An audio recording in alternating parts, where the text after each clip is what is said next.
Hello, is this thing working?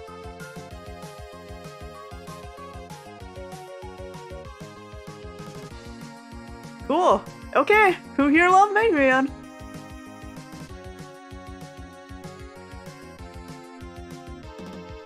And once more, who here love Mega Man? Huh?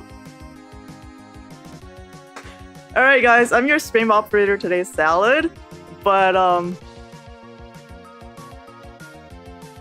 before we get any further, I want to show off my Player Zero impression I've been working on all week. Check this out.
Alright, I'm glad you liked the impression. I've been working really hard on it.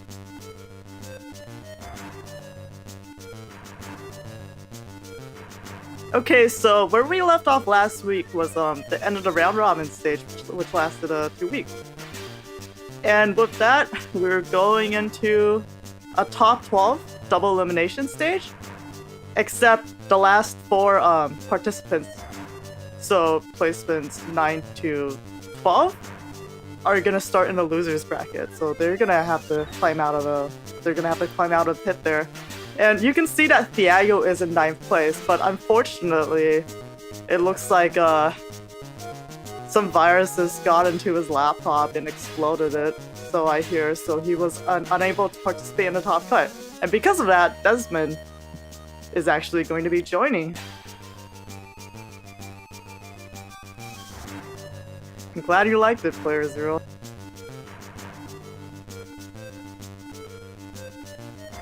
Alright, so let's look at what the start of the bracket is gonna look like. Yoink.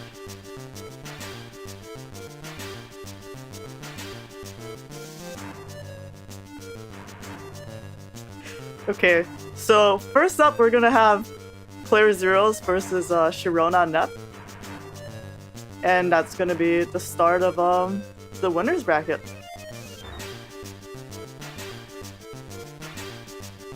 Alright, let's hop right into setup.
Okay, I don't know.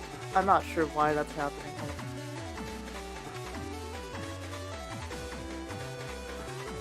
Hold on. Wait, I'm on stream. Hello!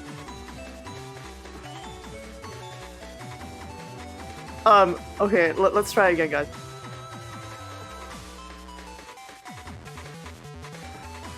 It is not working. Okay, hold on. Wait, but why did player 0...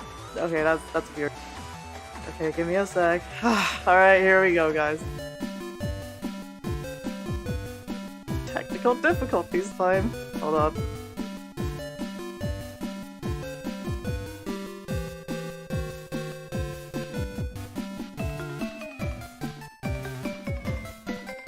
Oh my god, why did the cable change? Okay, testing? Can you guys talk again? Okay, there we go. Wait, how did it... Okay, that's... Alright, I think we're good. Back to setups. Yo, okay, shoot. But first of all, if this is working now, we need that toilet mat as a emote on Twitch chat. That's true, actually. Yeah, let's write that down. Yeah, so whenever we have the technical difficulties screen, everyone could just spam the toilet mat. I would love that. I would really love that. Alright, but going back to setups here, yeah, Player Zero rocking G-Code. Player Zero's been playing G-Code relatively recently. I've seen him use it a lot in friendlies, but he hasn't brought it to tournament quite often, so giving you some representation. I think he's used it in tournaments before. Like older tournaments? Yeah, like some of the previous Blood Moons and stuff. I thought this was like the first couple of times, because I know he used it in the tournament before this one for New Moon, but I didn't see it recently. Maybe it's a different variation than what I'm used to.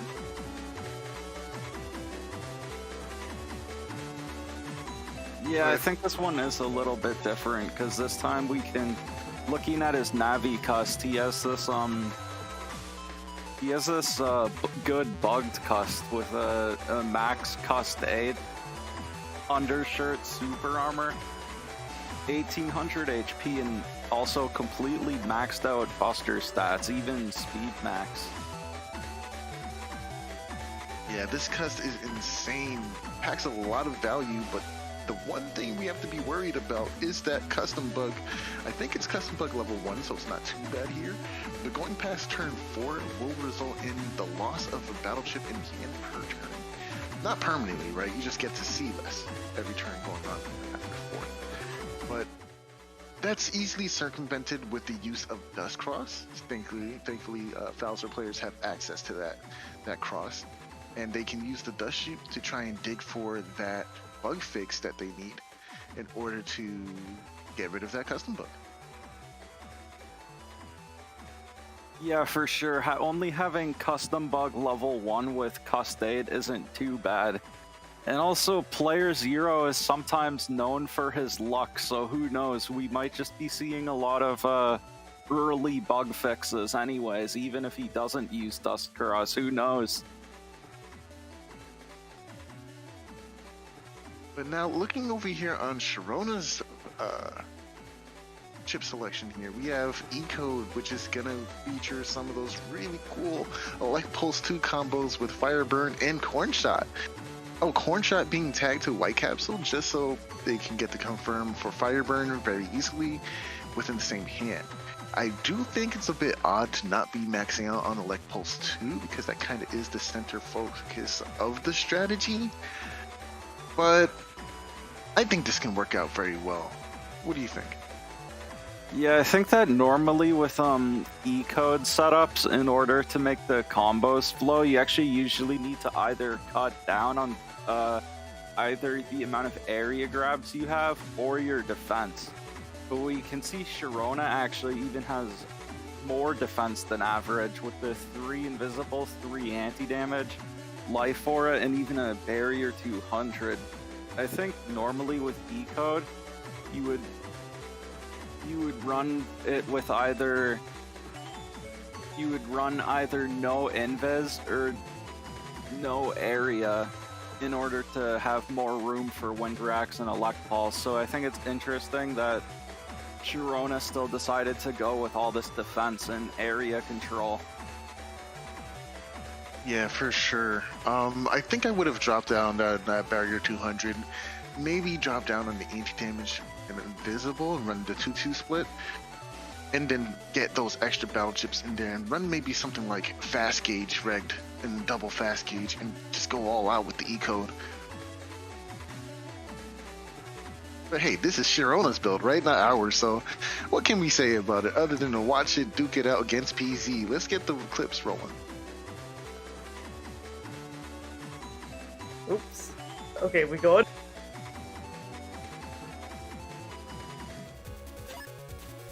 I did that wrong. Hold up, guys. Ah! Okay, there we go.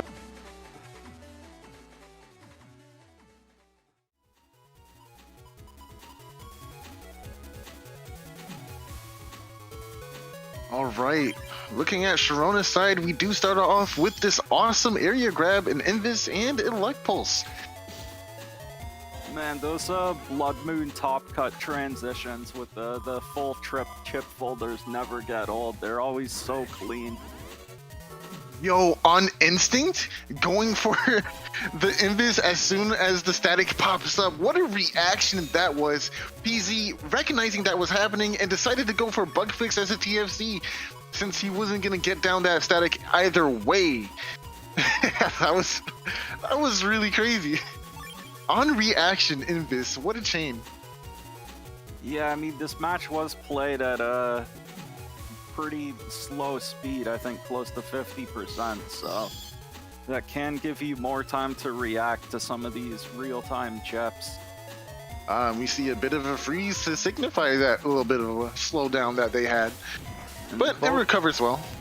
Both players here with a barrier 200, although it looks like Sharona's actually camping theirs. Okay, they use it, and Player 0 TFC's anti-damage. Yes, really unfortunate situation for Sharona here. Gonna have to eat all those magnums or else be trapped up by those holes in the back there. Dustcross is really strong at putting holes on the opposing side of the field, especially if you get that center panel broken. It really disrupts a player that doesn't have access to air shoes or float shoes at the very least.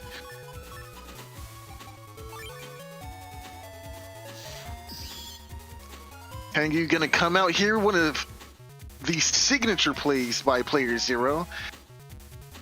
Gonna get a couple of charge shots in here.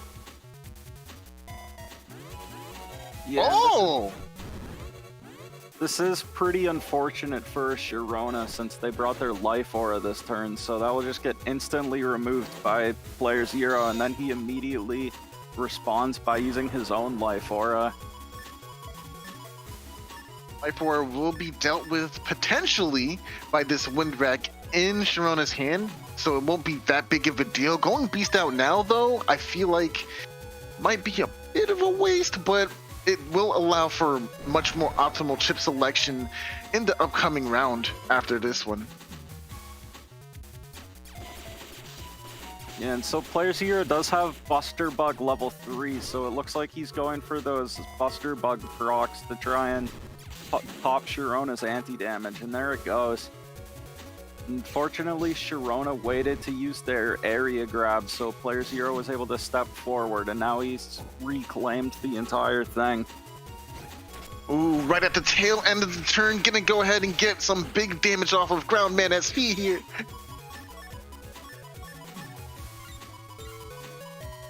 Oh, but there we see that Ooh, they're putting the white pill on the Elect Pulse too. That's interesting.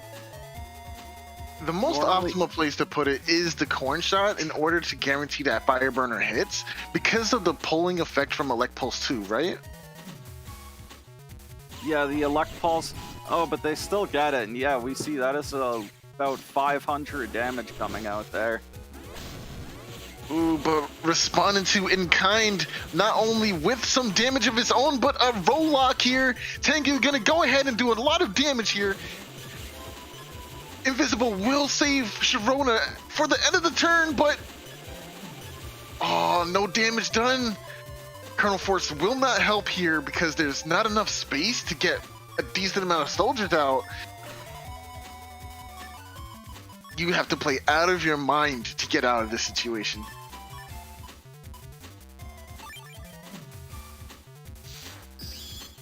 Ooh, and player 0 crossing out of Tengu, so Sharona won't be able to get an 800 damage slash beast charge. That would have been one of the only ways to bring it back.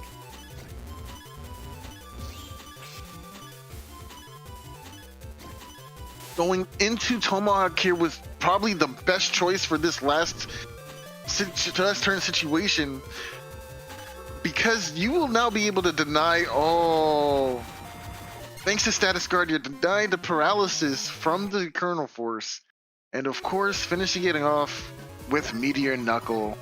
That Meteor Knuckle is actually some of the biggest overkill I've ever seen. With slash cross in the corner like that, that Meteor Knuckle would have done 1600 damage. So even if Sharona was at full HP, that Meteor Knuckle actually would have killed.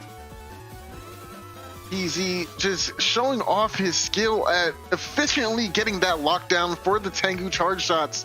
One thing you definitely have to look out for when you're playing most players, but it seems to be a trademark of PZs at this point in time.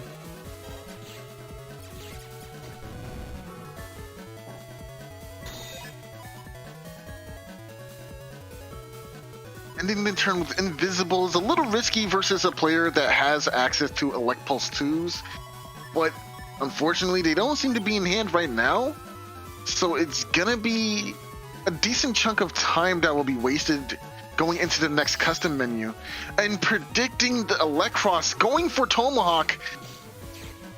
If there's another area grab here, it'll be really tough for Sharona.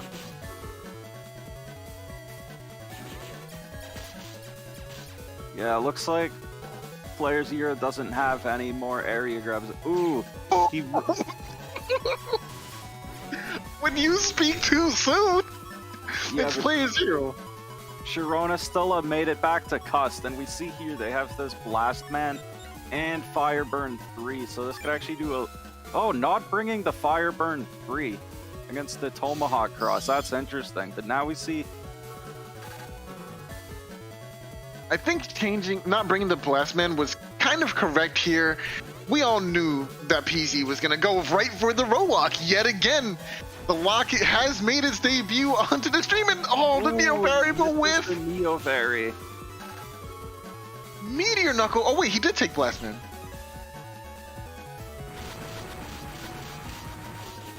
Seven hits in center. Wow, even in the center, still just one below the max amount of hits. This is his power. I have nothing to say to this. Oh my goodness, dude! Like this is really tough. Getting back this area won't help if you can't actually claim it back. Oh, standing wow. out of range. And Sharona's Wind Rack even got cancelled by the Tengu charge shot. Wow, what a tough really match. Weird. It looked like the animation came out, but... And yeah, we see there the power of Tengu Cross. If you don't have any way of reclaiming your area or decrossing it, there's just nothing you can do against that drag.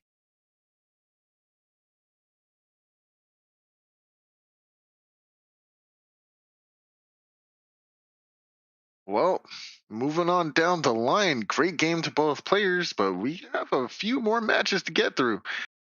Coming up next, we have All Risk versus Honor Knight.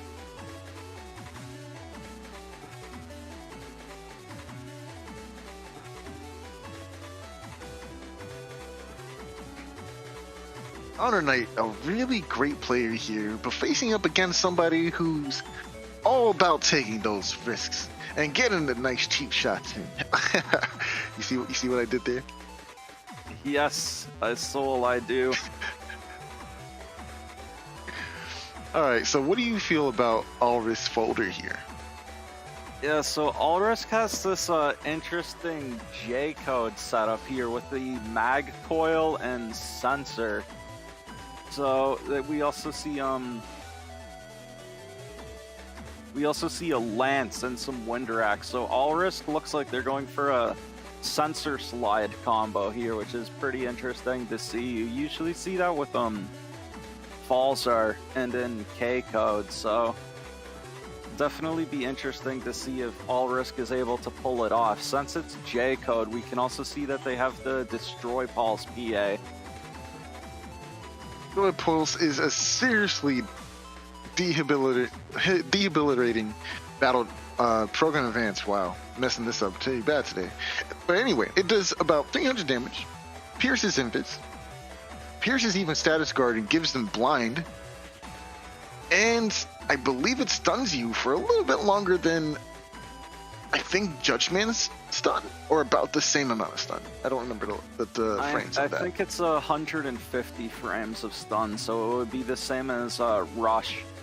There it is. Yeah, really, really powerful PA. Can definitely swing the match almost instantly, and that blind does come into play against Beast Out or Beast Over when you're trying to do some combos with that. It's a really, really strong PA and probably the best one in the game. Yeah, I don't think anyone would reasonably argue against Destroy Pulse being by far the most viable PA. But looking over at Honor Knight's setup here, we have this mix of G code and W code. We also see that he's rocking the classic Salad Falzar cust, just a very well-rounded cust with cust 8, attack 4, and also rush and beat. I gotta say that this folder is kind of like, it looks to me like it's more of a EXE folder, because you don't usually see the splash W chips happening without double beast coming right along with it. But in standard, there is no double beast, right? So we kind of just have these magnums and barrier 200 in here for the synergy between each other. But what it's doing for the code is it's allowing some zoning techniques after an uninstall connects, right? So it's pretty interesting to see that these chips are being thrown into this folder. Yeah, I mean, Magnum is one of the most useful chips in the entire game. It provides a huge amount of utility with both breaking traps and also allowing you to either take out an entire row or column of the opponent's area. So the only issue for it is sometimes if there's lag, it can be hard to get it to land exactly where you want. We also see We also see he's got 2 fast gauges, so... And looking at Allrisk's folder, Allrisk doesn't have any gauges of his own, so...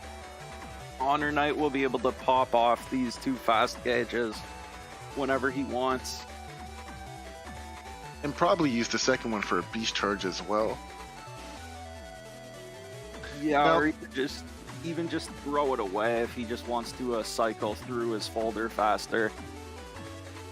Now, the interesting thing about not bringing a gauge to your folder and letting your opponent kind of have control over what gauge is put into play, if they so bring one, is that you should really be planning to play in both gauges with your folder.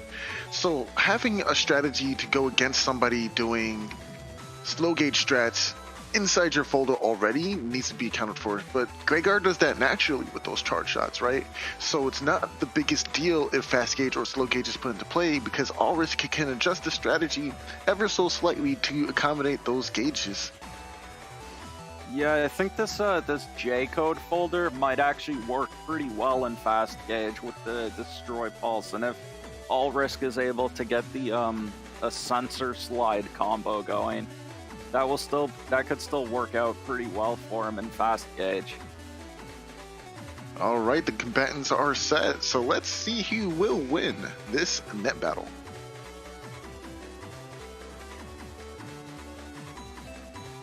Watching from Allrisk's side, we already see that Mag Coil is in hand of course, because it's regged. But we also see Lance and a couple of Elect Pulse 2s and a Windwrack. So this is actually going to be an amazing beast turn if that's what they decide to wait for. But going for Lance right now seems a little bit premature in my opinion.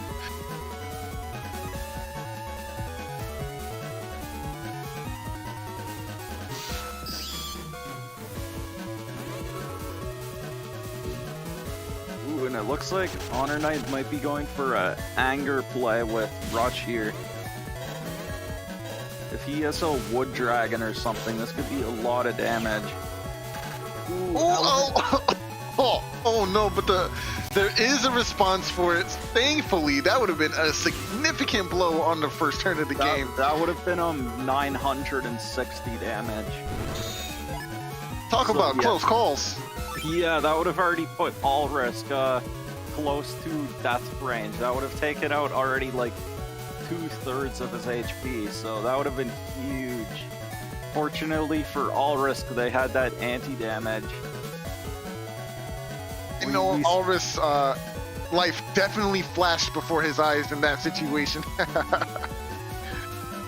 Yeah, and that's a perfect example of why you almost always want to bring some defense in your folder. Otherwise, you could just take a 960 damage Element Man SP.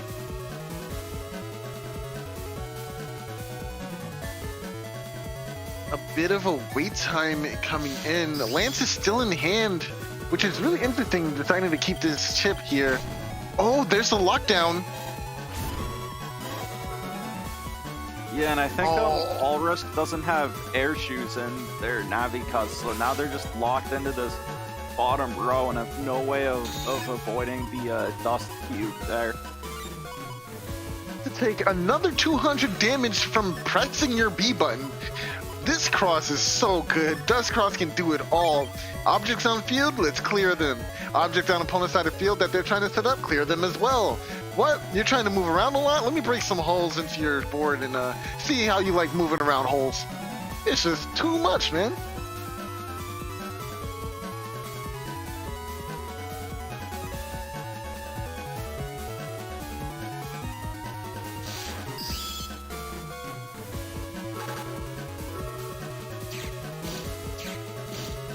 Airy Grab is going to be traded here, but gonna have to win out on these with the extra grab and the Wind Rack.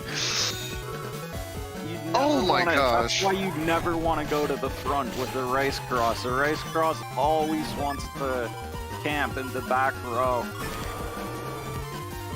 280 HP in hand. It's looking grim, but this can all turn around in just one combo. Colonel Force will be coming into the hand here from All Risk.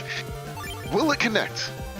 Well, the problem is, look at All Risk's field. That's a lot of holes.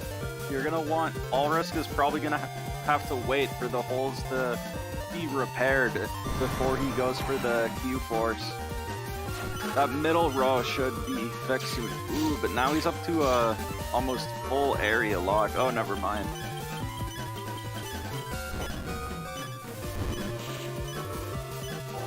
And so now All Risk is actually just trapped on this one panel, and it looks like he's popped off the Q Force here.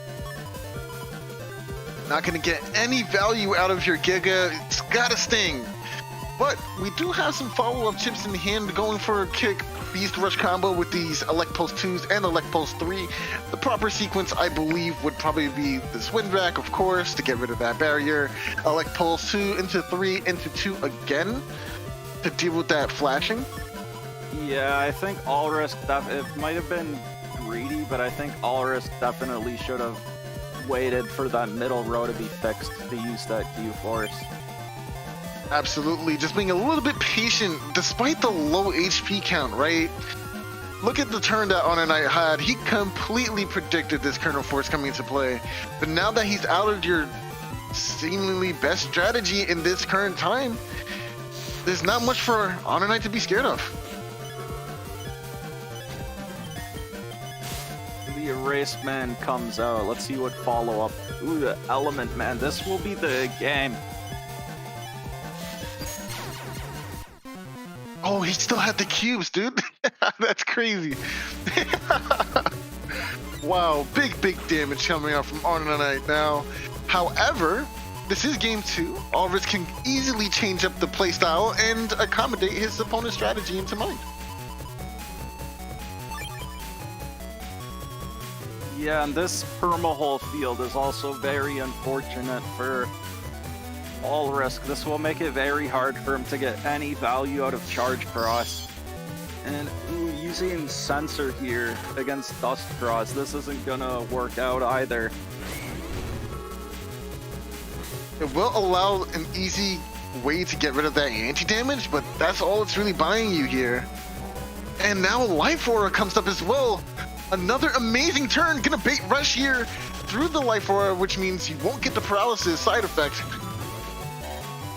Oh, and breaking that panel early. Oh, these panels getting destroyed here is gonna make it really hard to move around.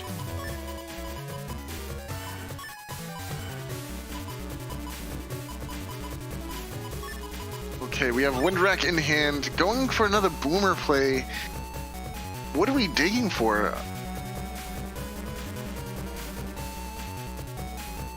It seems like Allrisk is just trying to cycle through the folder to get some stuff going here.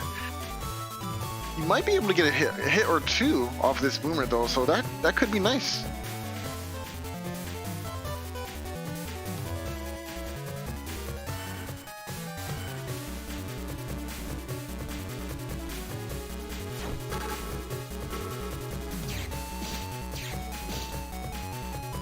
Okay, there goes the Windwreck. It will clear out that aura, but now getting hit with Erase is gonna be followed up by a Wood Dragon. Oh, unfortunate. And the Heat Dragon for ×2 as well.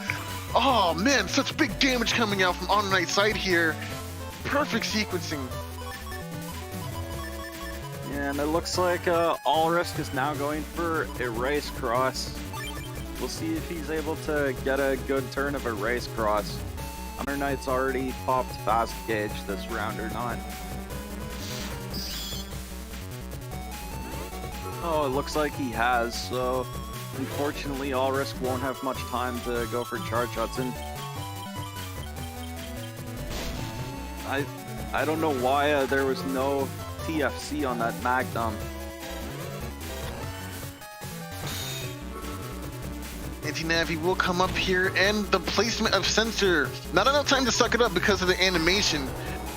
Will there be a strategy to help deal with this Dust Cross?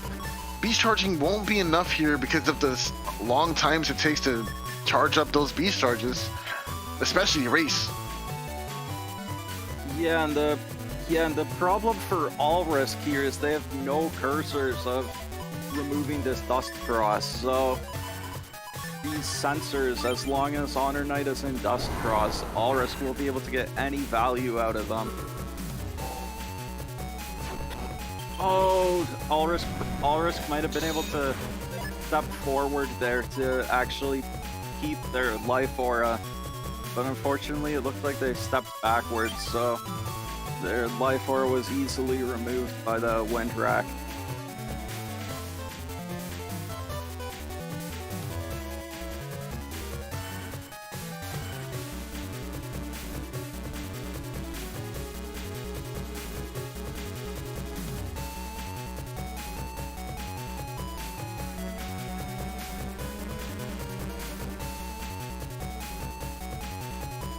Some thoughts going into the next turn here. Honor Knight trying to just plan out how to exactly to try and end this game.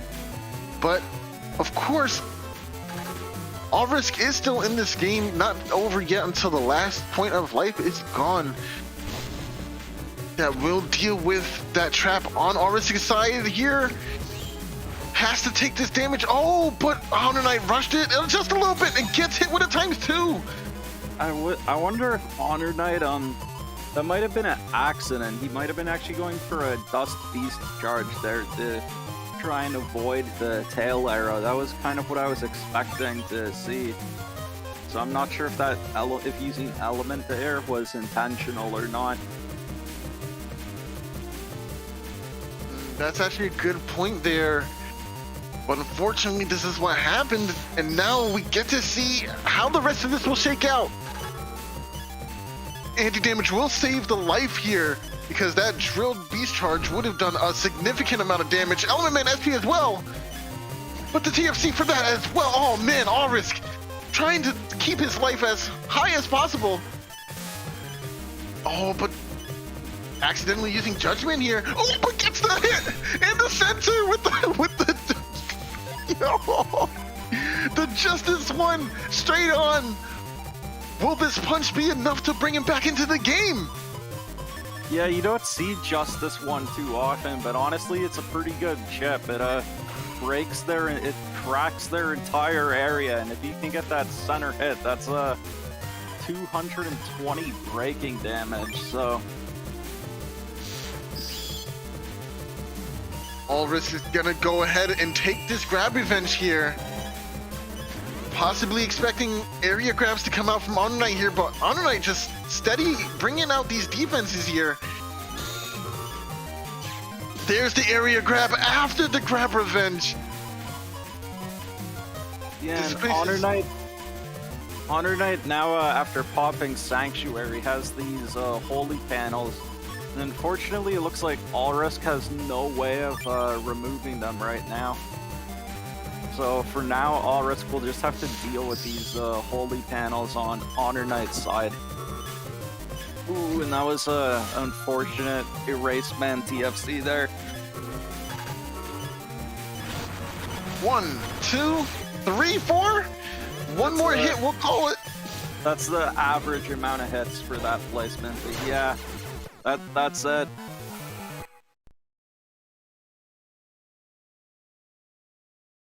What an intense match. Honor Knight was in rare form.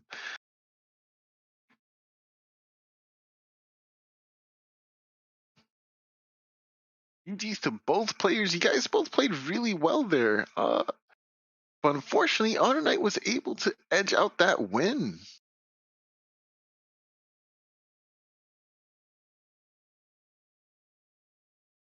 All right, coming up next, we have Lizard Lab versus Symes.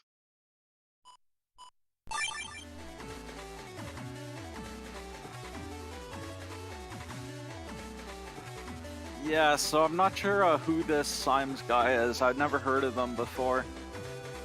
They seem to be a new player, so let's see how they do in their first match.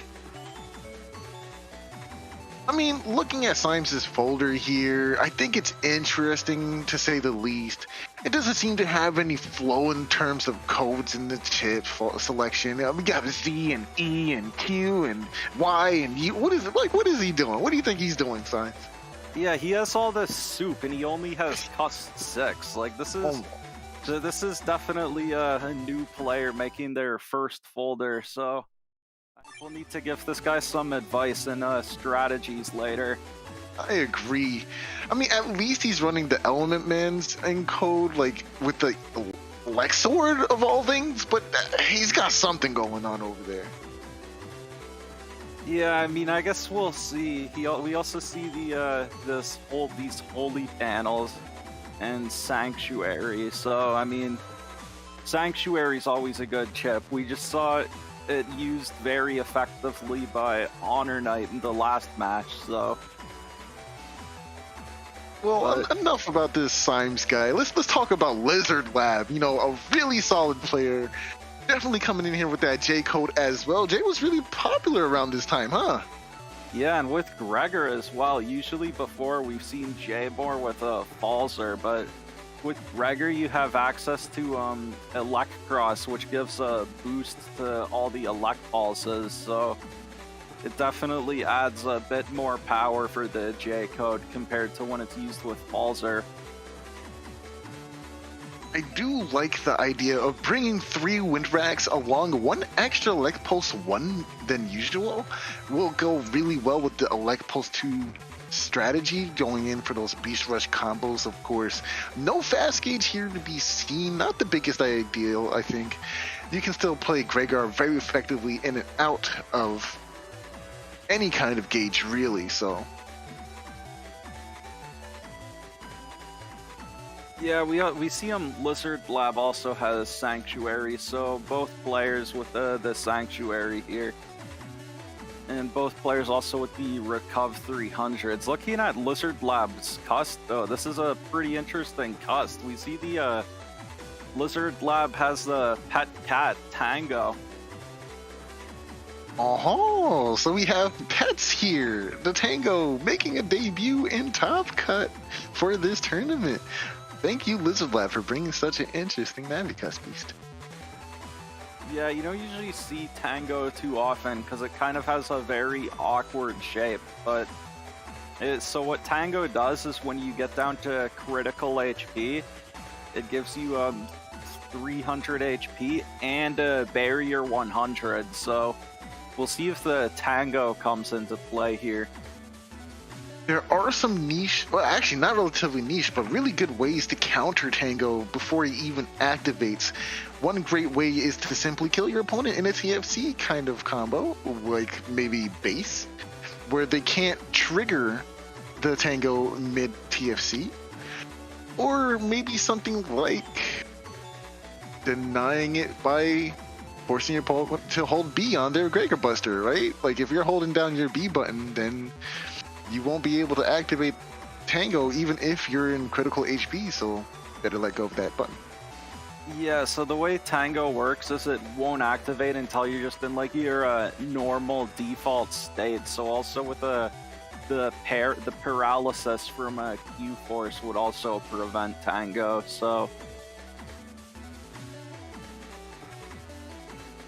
and I think with that we can head into the match. We'll see how Symes does against Lizard Lab.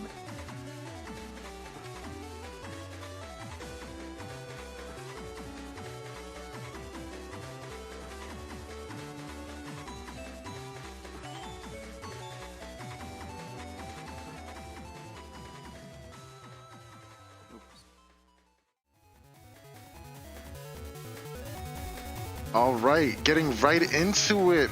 We're going to be looking from the perspective of All Risk here, who's starting off with the Justice 1, fan favorite already. Just trying to see somebody get punched in the face in the center of their ring, no big deal.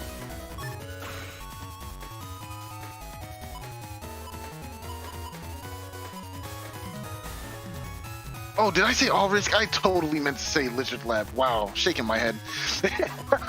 Crazy. Oops, I'm sorry, Lab. We see a Lizard, all Risk Lizard Lab here with this turn 1 Justice 1. He's just going for it. Oh, no, not quite the center hit, but still doing 100 damage and breaking all those panels. This will put Symes in a really tough spot of having to move around because of all the holes he'll make. Wow, look at all the damage off of Erase Beast Buster alone, like... Yeah, that was already 700 damage that turn. And yeah, we're seeing there the power that Justice 1 actually has by making all those crack panels.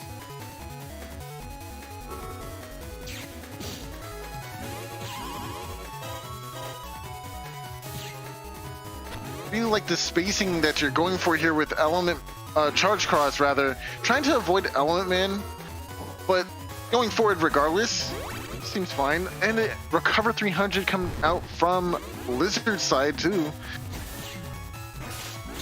Wow, so much damage off of charge shots alone. Yeah, and so Lizard Lab is actually already up by about 100 HP. So far, he's kind of bodying Symes.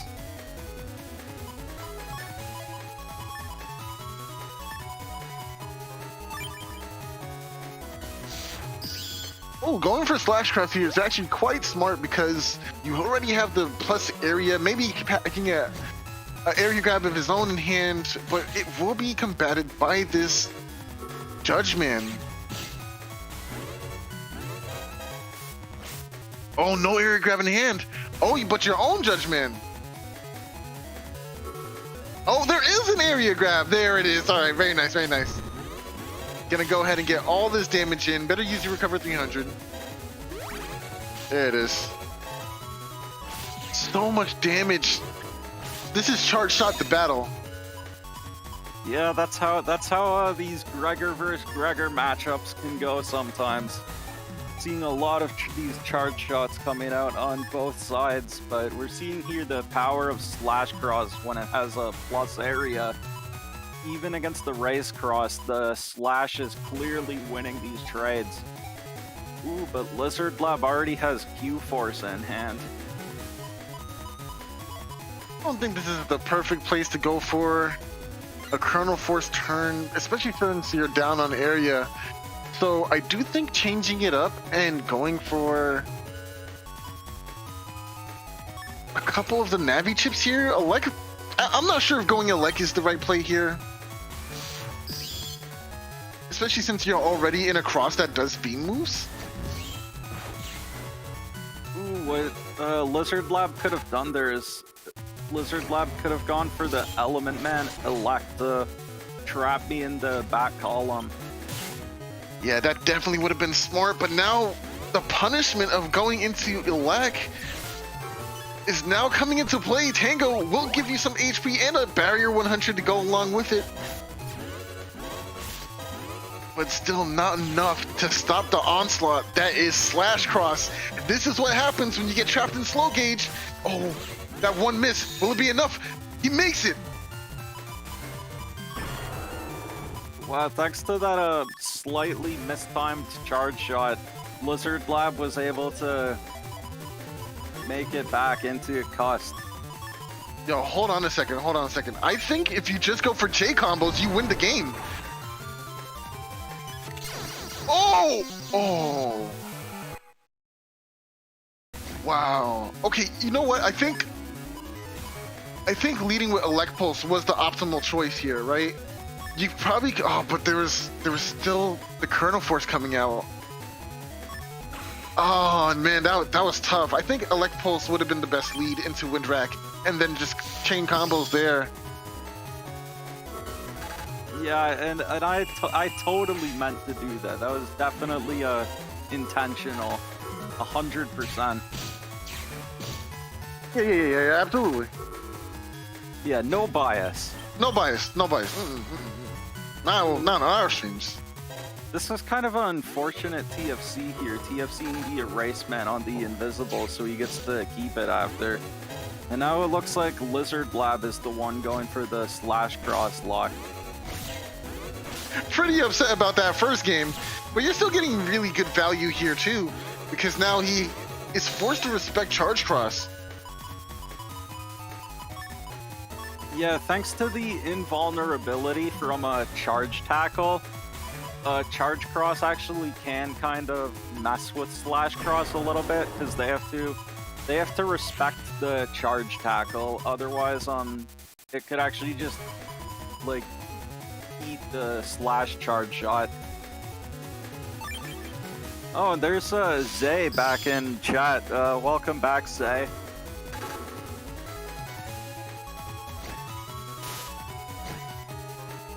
Big Judgment coming out here, gonna get this area back and an area grab to go with it, but fighting to keep the area in play for Slash Cross. Oh, but Element Man SP will come out and deny the Sanctuary panels. Not gonna get a hit off of the wood though, but it's much more important to get rid of that pesky Sanctuary.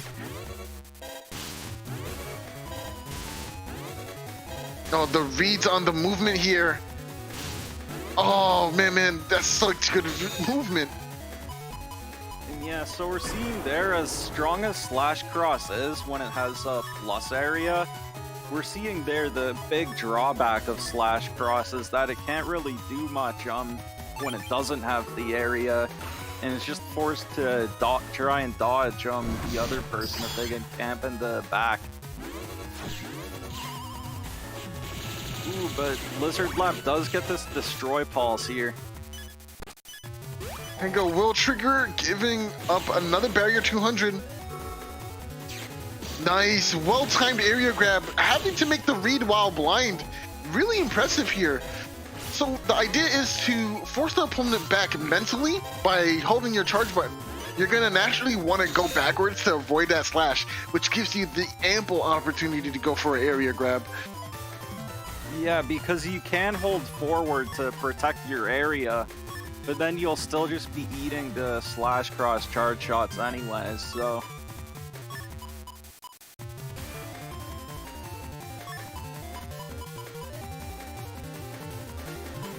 Ooh, but if this Justice one can land on the slash cross, that would be huge. Let's see if Lizard Lab can get it. I personally think leading with the 300 HP is a bit more important. Just in case the TFC happens, but there's no TFC.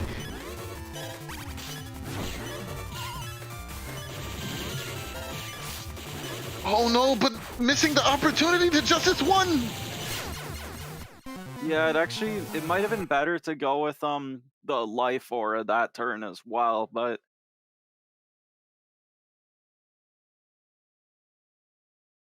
no, I don't think Lizard Lab ever got a chance to use their Q Force either, so we're seeing there what can happen in these Gregor mirrors. They're very fast paced. Extremely fast-paced, and if you lose out on just one or even two charge shots, that is a deficit that can be kind of hard to climb out of. Gotta be on top of those charge roars, especially when it comes to like erase or elect versus erase or elect. The beam struggles are real. Yeah, for sure. These footsies can be a huge part of the Gregor matchups.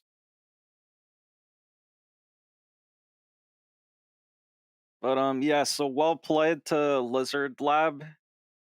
Lizard Lab did do pretty well in the round robin stage. But with our next match will be Nerith against Weenie Whistle. Oh, this is going to be an interesting match here.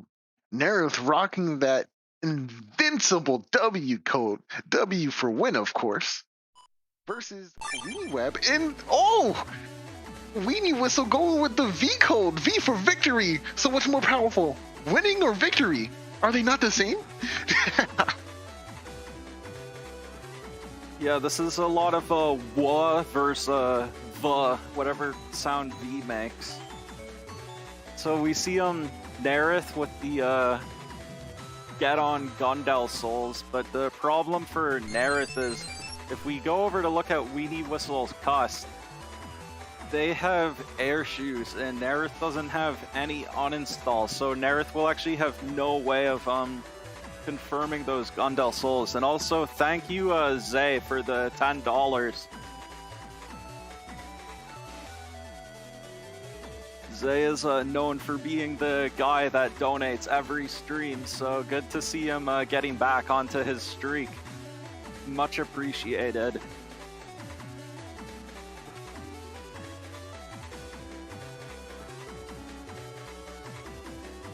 All right, looking at the codes, W for win versus V for victory, we'll see who wins it out. Let's hop into this match.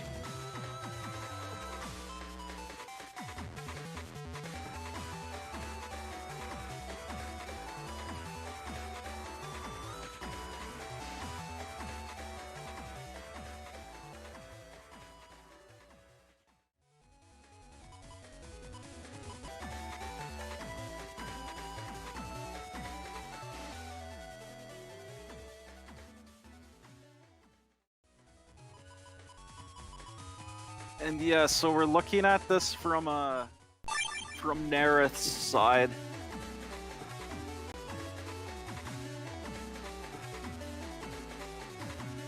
Immediately going for Dust here is actually gonna help accelerate the game plan.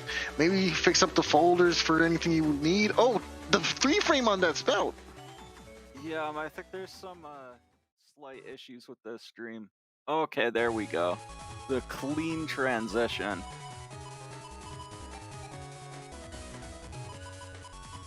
And so the other thing we see from Nerith is we see that he has that anti-recovery. So you don't see the anti-recovery too often.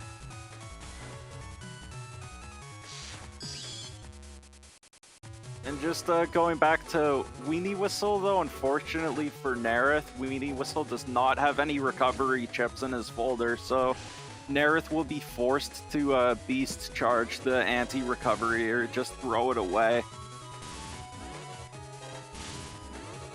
Playing the 50-50 mind game here. Oh, still working out in Nerith's favor. Oh, but accidentally takes another charge shot to the face. Uh-oh. I see a Gundel Soul 3 and a Geddon. This doesn't look good. Yeah, but Weenie Whistle has air shoes. Oh, true. Oh, thank goodness. You'd hate to see that happen, huh? I mean, if you're Nerith. If you're Nerith, you'd love to see that happen, but thankfully for Weenie Whistle, he's safe with this air shoes, especially since Nerith doesn't have any uninstall.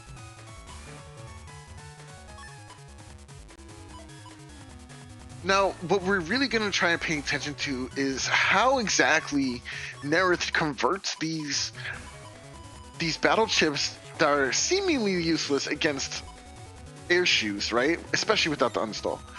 How does he convert that into damage? And of course, we might see that through things like Beast Charges with Tengu, which is actually quite strong. The Thousand Beast Charges are kind of slept on in terms of damage, but once they're set up, it's actually crazy how much damage those things can push out. Yeah, for sure. The Tengu Beast Charge can actually do 390 damage. It's 3 hits at attack 5 of 130 damage. I think Nerith only has attack 4, so it won't be quite that strong.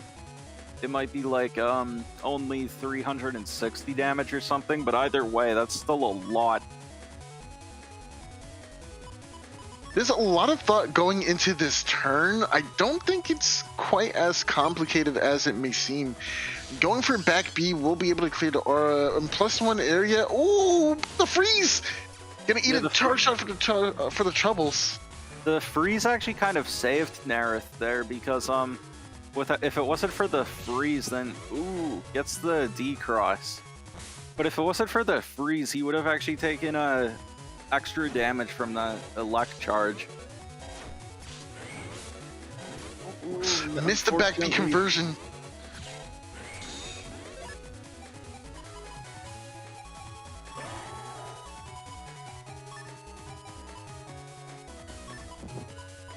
Okay, yeah, there we go. Go ahead. Yeah, we now have the opportunity for these beast charges, or going in for charge shots with Tomahawk is equally as good.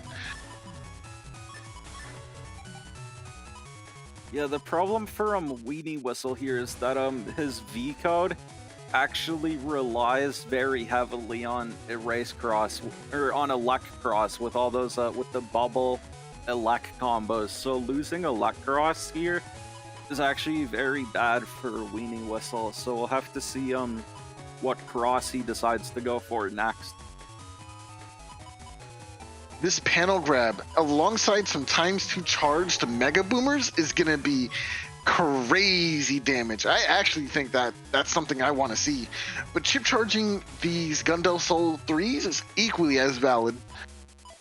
Yeah, the problem is that Nerith doesn't really have any way of setting up the Tengu Beast charge here. He doesn't have a way of confirming the max hits on them. I think this is what he wants to go for, though. It isn't that terrible setup. If you can at least center or drop that panel grab in the center there, you'll be able to kind of catch him slipping on that back row for easy at least 2 hits. But trying to get max damage off of them might be a lot harder. Yeah, it looks like Nerith's really thinking about it if he wants to go for the Tengu Beast play or maybe the Tomahawk cross play with the M-Boomers. I think it's better to go for the Tengu play here, because afterwards, if you lose this cross, or if you still want to go for that strategy, you can just go for Tomahawk in the later turn, right? But you only have Tengu for right now. Yeah, I agree. 100% agree. Let's see if it works out. Oh, Weenie Whistle denies the panel grab. Oh, wow. Nice! Gets 4 hits even! Nice! Nice. Yeah, There but you go. Oh, wow, and dodging the anti-damage because Weenie Whistle used it late. But man, that Sanctuary actually saved Weenie Whistle from a lot of damage there. Without those holy panels, those Tengu Beast charges would have been even more damage. For sure. But now we can see the change into Tomahawk here alongside those boomers is going to be an insane amount of damage, especially if you get caught up with the Erase Man. And the fact, I believe, Boomer changes the panel before it hits, so it will nullify the use of these holo panels. Oh, really? Does Boomer? I'm not actually sure on that. I know that dragons don't. I think Element Man does, with both his Elec and obviously Ice. With the Boomers, I'm not actually sure.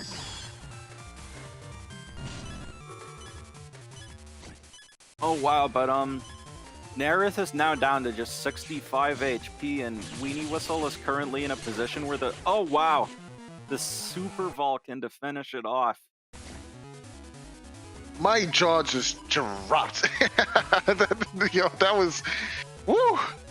Yeah, I thought Nerith was in a good spot, and then Super Vulcan was like, I got a lot of rounds in this here gun. Yeah, and I mean, Nerith himself has actually used V-Code many times before with the Super Vulcan combo against me, so he's kind of getting a taste of his own medicine there with the Super Vulcan from Weenie Whistle. Was that bias? Well, I don't... I mean, Soul, I don't think you're one to call out bias from anyone else. And we do see Slowgate going out turn 1 here. Into the Spout Man, just gonna go ahead and deal with this anti-damage.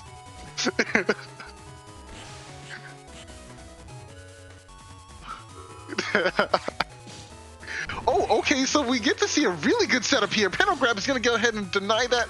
A Boomer right now would just end his whole career.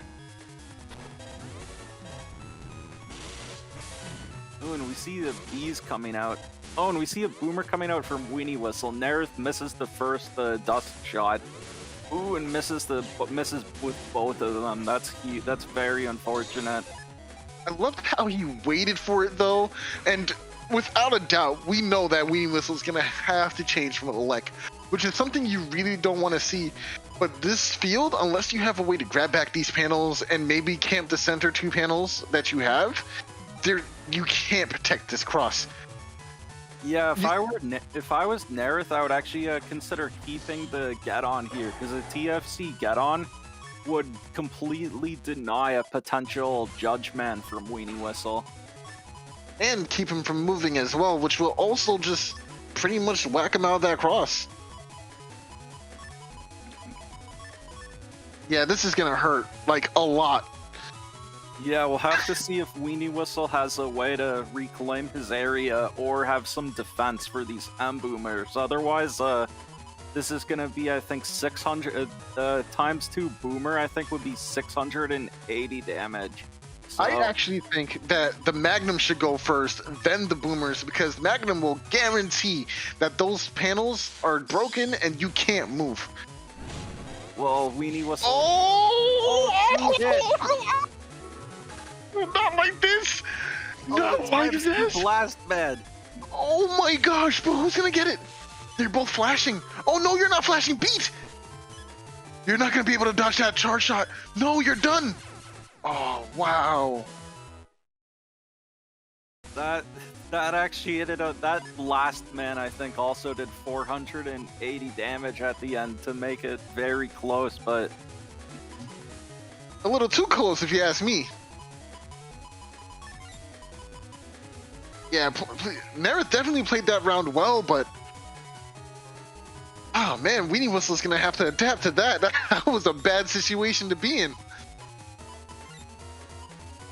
Yeah, especially since Weenie Whistle stepped up and he took 2 hits from that first M Boomer. So that first M Boomer I think actually did like 900 damage or even almost 1,000 damage. So ooh, and it looks like Weenie Whistle is changing it up. This time, instead of going for the Electros, we see him going right into a race. Very interesting that Nerith decided to wait as long as he did to use this Magnum. I wonder if that was an accidental Tengu Man TFC from Weenie Whistle. He might have been planning on throwing the Tengu Man to beat. That's going to make it a bit tougher on choosing which one goes out here.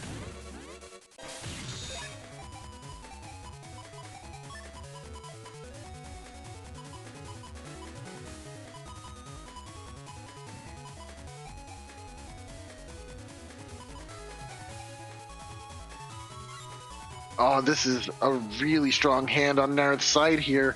What do you want to go for? You have Geddon with the Sullen Blacks if you wanted to go for damage. You have pretty much everything at your disposal at this point in time.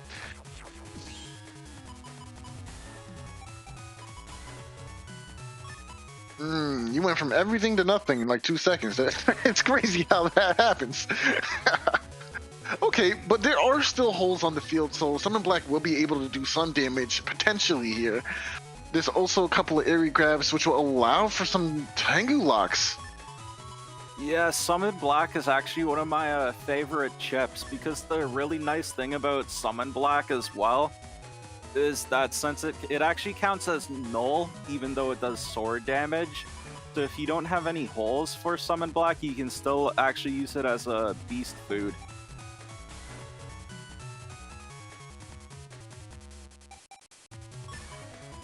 So that just gives it that little bit of extra flexibility, which makes it much more useful in folders.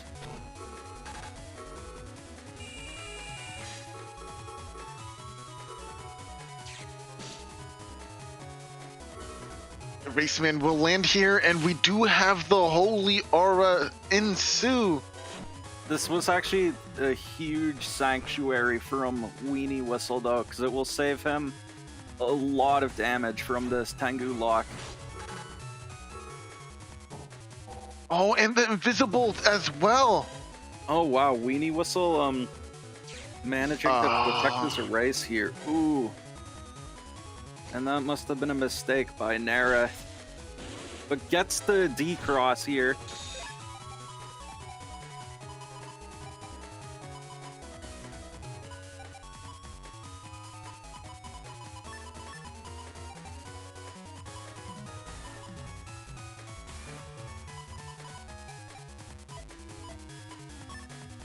Not sure if I would want to get in here. You do have your own sanctuary, of course, but these sanctuary panels are working out so well for you. Why get rid of it, right? Yeah, it might be better to just go ahead and use that M-Boomer. It would completely remove Weenie Whistle's holy panels, but protect the ones Nereth is on. And of course, go ahead, dude. You got it. I mean, if Weenie Whistle then reclaimed those panels, then Nereth would still have his get-on to remove the rest of the holy panels later. Oh, and as we said, Nereth queues up that Boomer. I think bringing the grabs here is definitely a good call because you'll be able to deny a Judgment or a Grab Revenge potentially.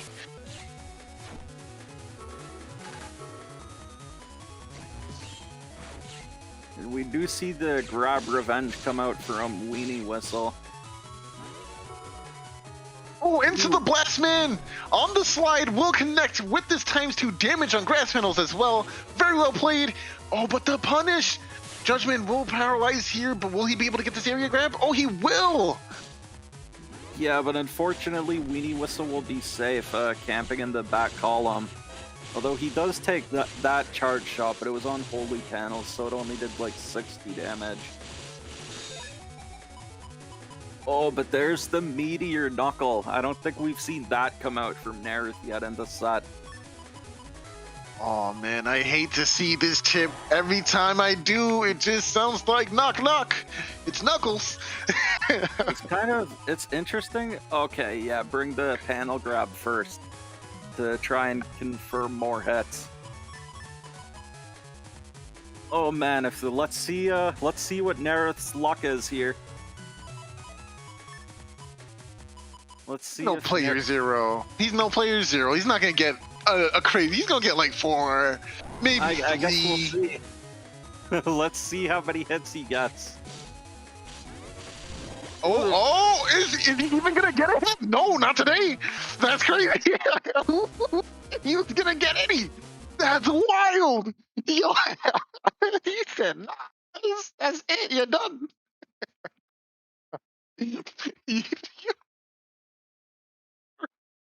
I'm so sorry. Nerith, I'm so sorry. It didn't have to be like that. It didn't have to be like that, bro. Yeah, and Nerith was still on the holy panel. Even on the holy panel, that Super Falcon still did enough to get the kill. That's insane. What a finish. Oh, really quick, before we go onwards for the next round, we'll have to give a quick shout out. Shout outs to Zay. Thank you for your donation of $6. And again of $10. First one being for yay for Bias, because Bias is amazing and we all do love Bias. And of course, the second donation being not even COVID can kill me or my love for the Mega Man and you guys. Thank you so much for that, Zay. We're glad to have you back. Yeah, it's definitely amazing to see that that Zay is making what seems like a good recovery so far. So we're definitely all very thankful for that as well. But so for our next match now, or is there gonna be a bracket update? Yes, that's me, the stream operator. Hello. Alright, yeah, let's go into brackets and look at what it looks like after the first winners round.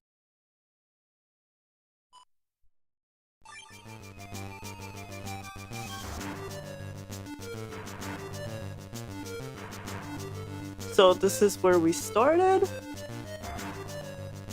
And after the last 4 matches, this is where we're at now.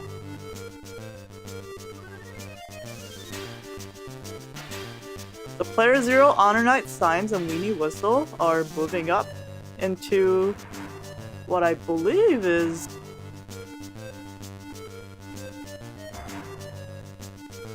the winners semifinals. So we're gonna be starting with, I believe, Player 0 versus Honor Knight for the first winners semifinals match. And with that, let's go into the setup.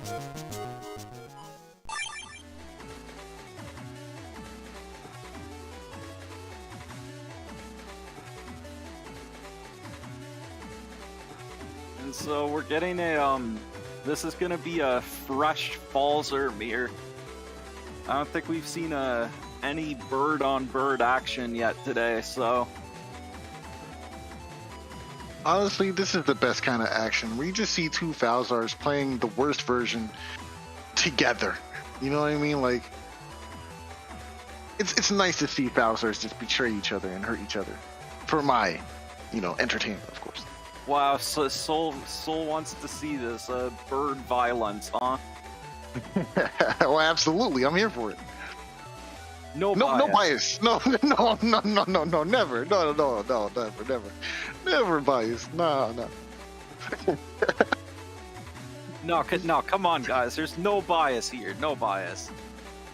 But it actually, being serious for a second here, this actually will be a very interesting matchup here. We see both players with some of these G-code chips. We see both players with the Wood Dragons and Heat Dragons. Also the Groundman SP. They also both have Knuckle. But that's where the similarities with these builds end. Honor Knight doesn't have all the other G-code chips like Player Zero has. He doesn't have the Static or Bubble Star. But instead, we see he has the W code splash with the Magnum, so the Magnum could be very useful for Honor Knight here if he's able to get a D cross on Player Zero's Dust cross with it, so we'll have to watch out and see if he's able to get the Magnum on Dust. Now, the use of Magnum is going to be crucial here in terms of controlling the flow of the game. But I will say that Player Zero's strategy does not have a need for Dust Cross. He can definitely go a few rounds without going into that cross if he so chooses, right? That's the beauty of not playing a Dust Dig kind of centric build, because you have a lot more flexibility in going for different openers and such. But when you have full cust Dust Dig, that's pretty much the main thing you're going to be going for, so it's going to be pretty predictable to read out that Dust play and try to punish it accordingly, right? Well, so as we said in his first match, having only Cust Bug level 1 when you're at Cust 8 isn't that bad, but it is still putting him on a timer. He does still need to draw his bug fix in time. Are we talking about the same player? Like, it's Player Zero. He's gonna draw at turn 1. Like, come on. Like, what are we talking about? That's true. And then get 8 Meteor Knucklehead. You know what? Both those things are gonna happen in the game too. I promise. Yeah, but it will be a very interesting match. We see Player Zero has 5 area grabs and Honor Knight only has 4, so although Honor Knight also has the grab Revenge and Sanctuary Z code splash, so whereas Player Zero only has a Judgment to reclaim his area, so it will also be very interesting to see how both players manage their area in this matchup, especially since we'll likely see both of them at some point want to go for like Tengu Cross and Tomahawk Cross locks with the charge shots, so this will be a very interesting matchup to watch. Let's hop right to it.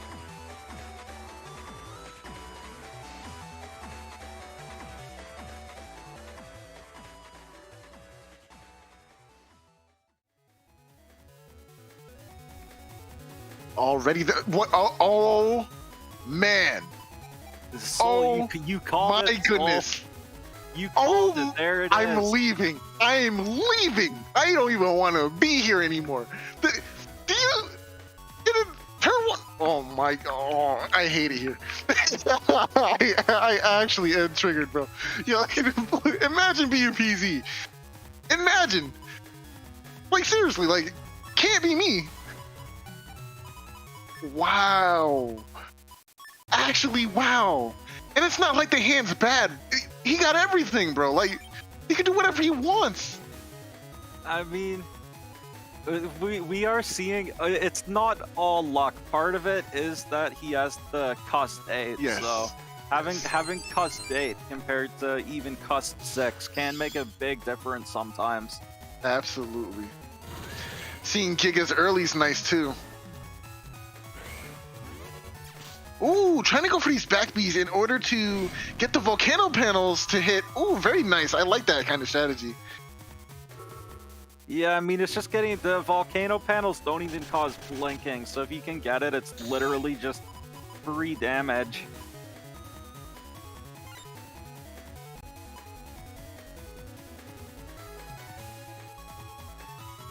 Deciding on whether to go Tomahawk here is interesting because that charge shot will be able to go ahead and deal a nice sizable chunk of ×2 damage to this Tengu and get a D-Cross, of course, to boot. But will Honor stay in this cross for long is the question here, right? Honor isn't really prone to going for Tengu column locks with charge shots here. I could see a change coming, especially since the charge shot range is not quite that strong. I could be wrong though. What do you think?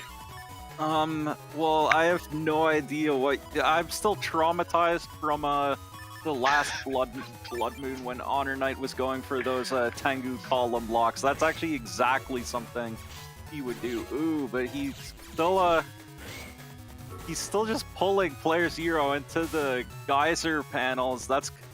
You don't usually see the geyser panels come into play too often, so it's pretty funny when they do. You got 2 of them. I'm not changing this terrain at all. I'm gonna just be back. That's so nice. Thank you, player 0. Well, so that anti-damage player 0 used though is a ×2 anti-damage. So if that lands on Honor Knight's Tengu Cross, that will actually do 400 damage. And so another funny tech with the volcano panels is you can purposefully step into one to set off your own anti-damage. Oh, but Honor Knight is invis. So this ×2 anti-damage will not connect. And we also see we're in Honor Knight popped off his fast gauge, so it looks like player 0 is just keeping his hand from the previous turn. Was it a fast gauge or was it a full custom? I think it was a fast gauge. Oh, okay. It happened so fast, I thought it was full custom. It was crazy. It might have been full cust. Actually, I'm not sure. But I think fast gauge is also definitely in effect, so... Yeah, absolutely.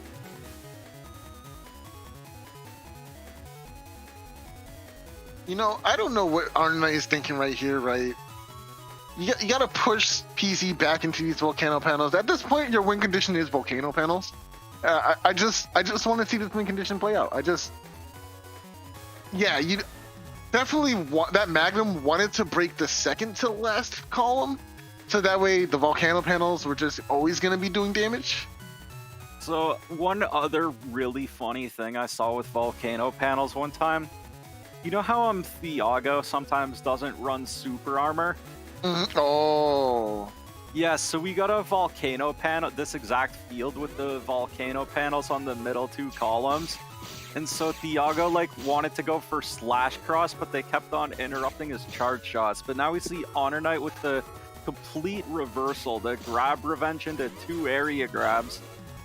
But ooh, player 0 somehow got the buffered movement up to deny grabbing that second middle panel. I thought he would have still been in drag from the grab revenge. That's interesting.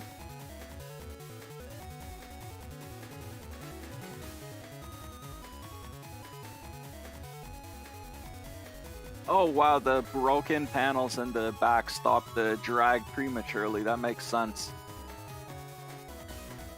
You know, honestly, I think that Tengu Cross charge shot beats out Tomahawk Cross charge shot. Like, if you get your charges first, there's virtually no way that Tomahawk Cross can get that charge shot in to deny Tengu, unless you just camp forward and don't respect it.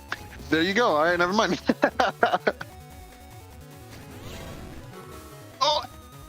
Oh my goodness.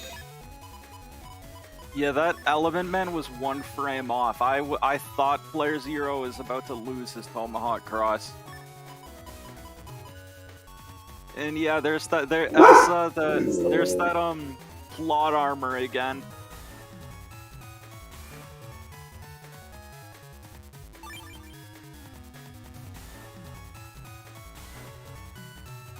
And I think player 0's now down to cust 7, so that custom bug has now taken effect, so we see him going into Dust Cross to try and finally find that bug fix. Ooh, nicely done clearing out the use of the aura with both the dragons there. Gonna be able to deal with that very easily. And we're getting a dog. There is a dog on stream. It's our Lord Gregor coming in to bless us with his presence, of course.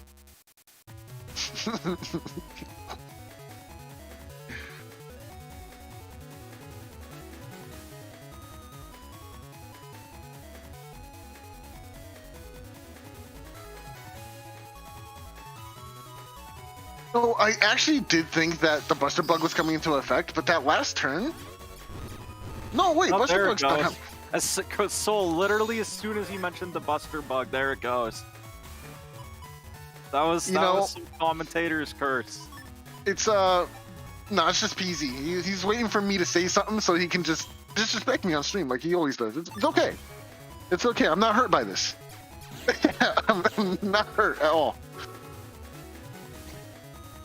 And also, we see Honor Knight going for a ground cross here, which is pretty interesting.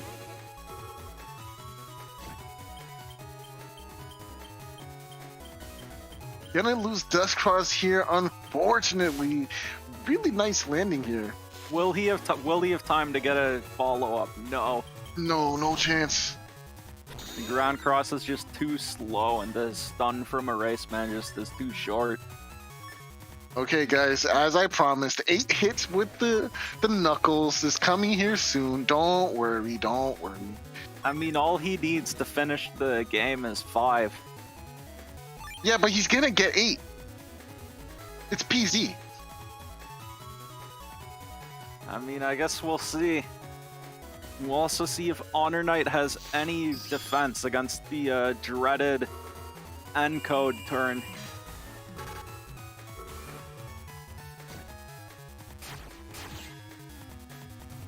That was actually an unfortunate TFC there for Player Zero, because now that if he had waited, that Tengu Man could have cleared out both the barrier and anti-damage. Yeah, now that anti-damage is gonna be a very big thorn in the side. Yeah, and it looks like he was thinking about going for it looks like he was thinking of going for Spout Cross to remove this anti-damage, but he's just staying in Tengu and gonna rely on the Buster Bug procs. If he waits it out. Player Zero saying in chat that actually Honor Knight's beat is still active, so he'll have to instead throw away this Erase Man. Better Erase than anything else. Yeah, better losing Erase to beat than Meteor Knuckle. Ooh, but Honor Knight now gets a oh wow, and he now has the Holy Aura up. Has to keep this Neo Value in hand, or else you won't be able to deal with this aura. Now, wait, but it's Holy Aura! This is even worse! Oh, Honor Knight is in great positioning right now. Well, he's actually really not, though, because if we look at the HP here, Honor Knight's already down to 355 HP. Meanwhile, Player Zero is still at 766 HP with both recoveries in hand. So if he goes and uses it looks like he's not going for it this turn, but with the Recuv 300s, Player Zero is actually still up by about 1,000 HP. Man, that HP is nothing but a cup of water. Honor Knight's gonna drink the whole cup and be fine.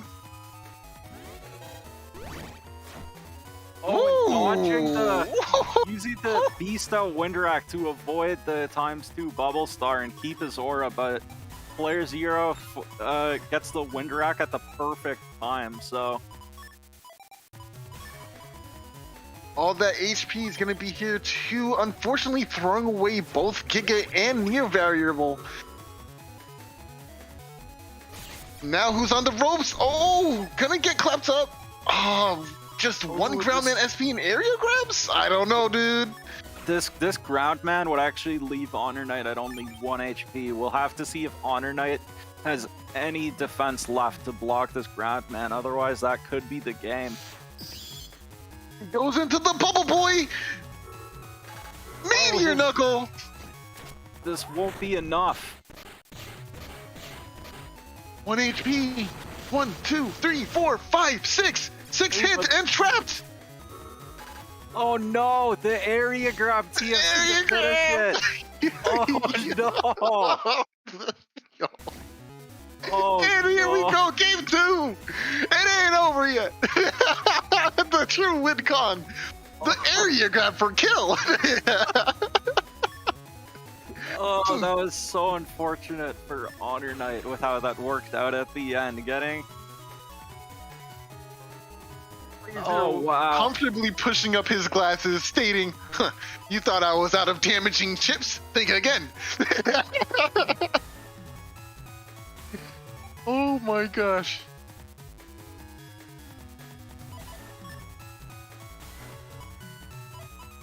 Okay, so Yikes. and look at this hand. Look, he already has like all these G-code chips and uninstall. But it looks like he's actually going for the Neo Vari instead. Yeah, I think this is a smart choice. I mean, going for uninstalled right now is not bad either, but expecting a full cust turn 1, I don't know. I think this is a tough call. Maybe I would have went uninstall first. Yes, and it looks like he's on this all cracked field. He's going for the Tengu Cross, which makes sense. This is definitely one of the funniest fields you can get, just the all cracked panels. But yeah, Falzar can just easily deal with it by going Tengu or even Beast out, so the all cracked field isn't as big of a deal for a Falzar matchup like this. Must be nice, filthy birds. Oh, let me just go into my Beast Cross and get me a nice pair of wings. Oh, man. Wow. What an answer. It's not really a pair of wings, though. It's just 2 pairs of shoes. One on each foot. Yeah, the air shoes on one foot, the float shoes on the other to get the Omni shoes. And together they are unstoppable. Okay, I really like that in chat. Soul X bias. Whoa, guys. There's never any bias on this stream. Come on. Bias? Me? Nah. Yeah, come on, guys. There's been no bias from us. Come on. Ever. Like, when have I ever shown bias? Going into the next round. Tengu Man coming out, turn 1. Oh, not gonna go for a TFC here. Oh, wow. Let's see. Player Zero managing to mash out just in time. That was actually huge. If Player Zero had instantly lost his Tengu Cross to start the game, that actually would have been huge for Honor Knight, but... Wow! Honor Knight knew what the back B before the turn ends too! That was so sick. That was so sick! What? How did you have time to do that? Yo, he's cheating. He's using macros. It has to be. Look at this. Uninstall.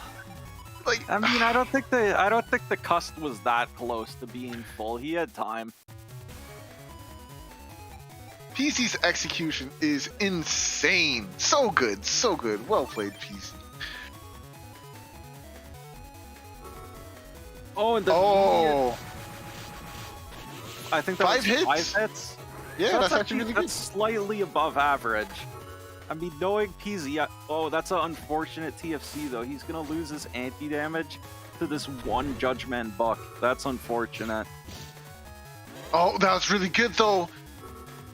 Yeah, I was Really nice positioning. expecting Honor Knight to get like 2 hits from the Meteor Knuckle there, so the fact that he still got 5 is pretty good.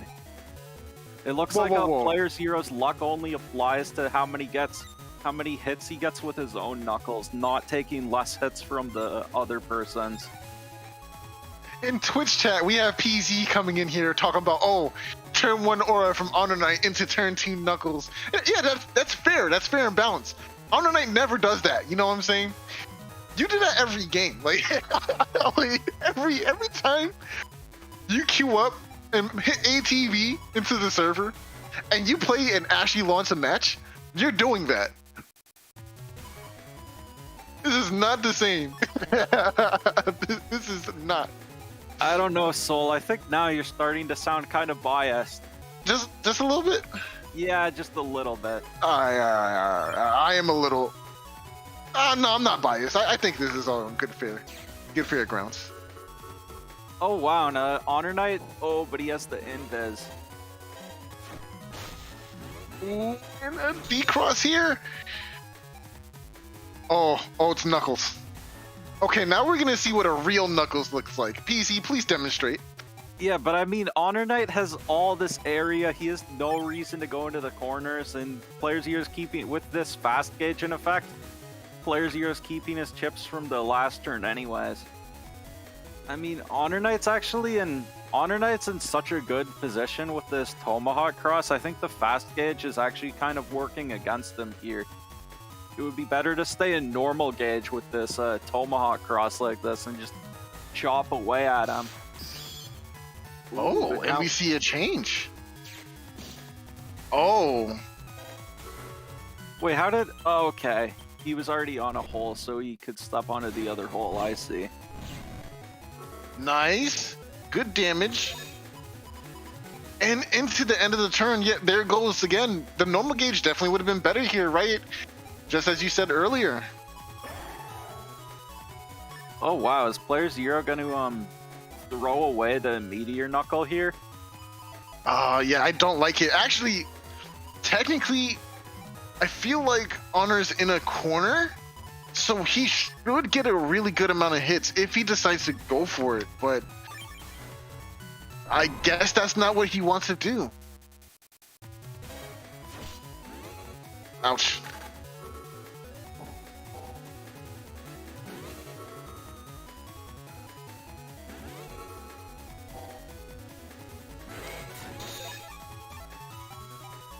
Oh, wait!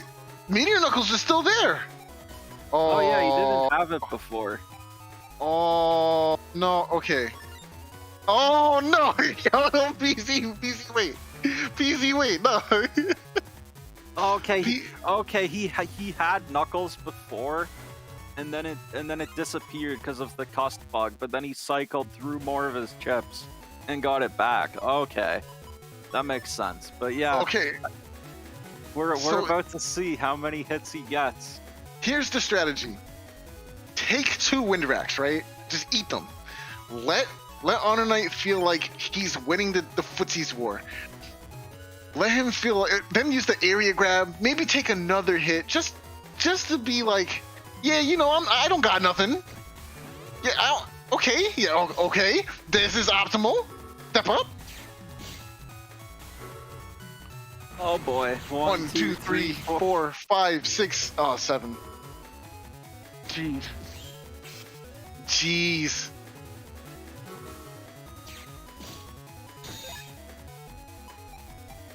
Jeez. Oh, it was 8. Oh, man. Shaking my head. Shaking my head. So Honor Knight is now left with just 50 HP left. And meanwhile, player 0 has his 2 Recuv 300s. Yeah, it's gonna be real tough to bring this back, but we'll see. Can Honor Knight do it? Will he be able to triumph over the luck behemoth that is PZ? I mean, he's got a mountain to climb now.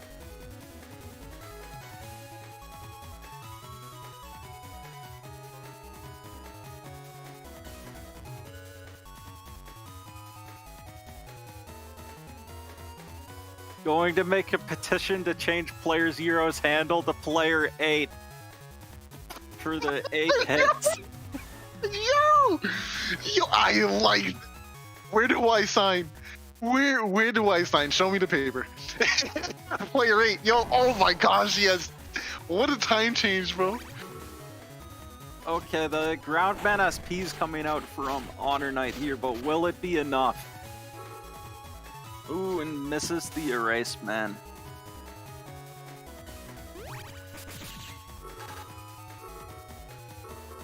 Oh, he was chip charging that. He was. Oh, Oh, it was survival! Survival! wow. Okay, so player 0 does not have good luck. Look at this. Bug fix is the very last chip. Or he might have more chips. That might just be the cust bug. I think it's the I guess customer. it's not actually the last chip in his folder. He's already winning. Does it matter? Yeah, that's true. We have Honor Knight here at 1 HP with no recovs, so the cust bug doesn't even matter at this point. This is gonna have to be a really sick combo if he's gonna want to stay in this game. But at 900 HP, do you have the grit? Do you have the steel to be able to come back on top of this? The question is, does he have any defense left to try and even survive one more turn? Okay. We survive. We survive. 1 HP. Always bring your shirt. Oh, and Dr. Oh, okay. Yes. Go for your get your piece. Oh, He's not gonna get by the area grab again. The bait! Yo, he was like, not again, bro. Yeah, it's like you could kill me with area grab once, sure, but twice, no way. Wait, I'm not no way, dude. I'm not letting you have it. Yo, you're trapped. Oh, yo, wait, no, we can beast over. But beast over is so dangerous would here. be so risky here, especially in fast gauge. I would be like basically oh.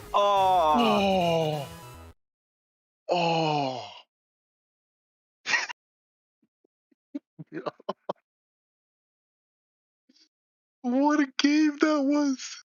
Honor Knight, that was really good. PZ, well played. Yo, that was amazing. That was actually amazing. Yeah, especially that first round was so close. So close, dude. So close. Like, oh man, Honor Knight played out of his mind. But when you roll the dice on your 1d8 and hit 8 every time, bro, like how do I win? I mean, the only way is you need to have a defense to TFC the knuckle. Shaking my head. I called it right, bro. Round 1, turn 1 bug fixed. Round 2, 8-hit major knuckle. Like, what do you expect? Good luck. Yeah, no, that was definitely a very exciting match to watch. That was one of the best falls or mirrors I've seen in a while. Well, we had a great Fowler mirror, but next up we have a Gregor mirror. Will it be good? Will it be great? This will actually be it for me today. Oh, we're losing Symes. Oh no, goodbye, Symes. Thanks for your casting. Yeah, thanks for having me. Definitely saw some great matches today, especially that last one was really fun to watch. So Well, take care there. But before we move on to the next round, I would like to announce that we got another sweet donation for $5 by Weenie Whistle. Oh, actually, that's not Weenie Whistle. That's Wazzy Knight. Oh, okay. Got a cup of Cyber Joe for the wild stream. Let the Blood Moon hype roll. Thank you so much for the donation, Wazzy Knight. We greatly appreciate you.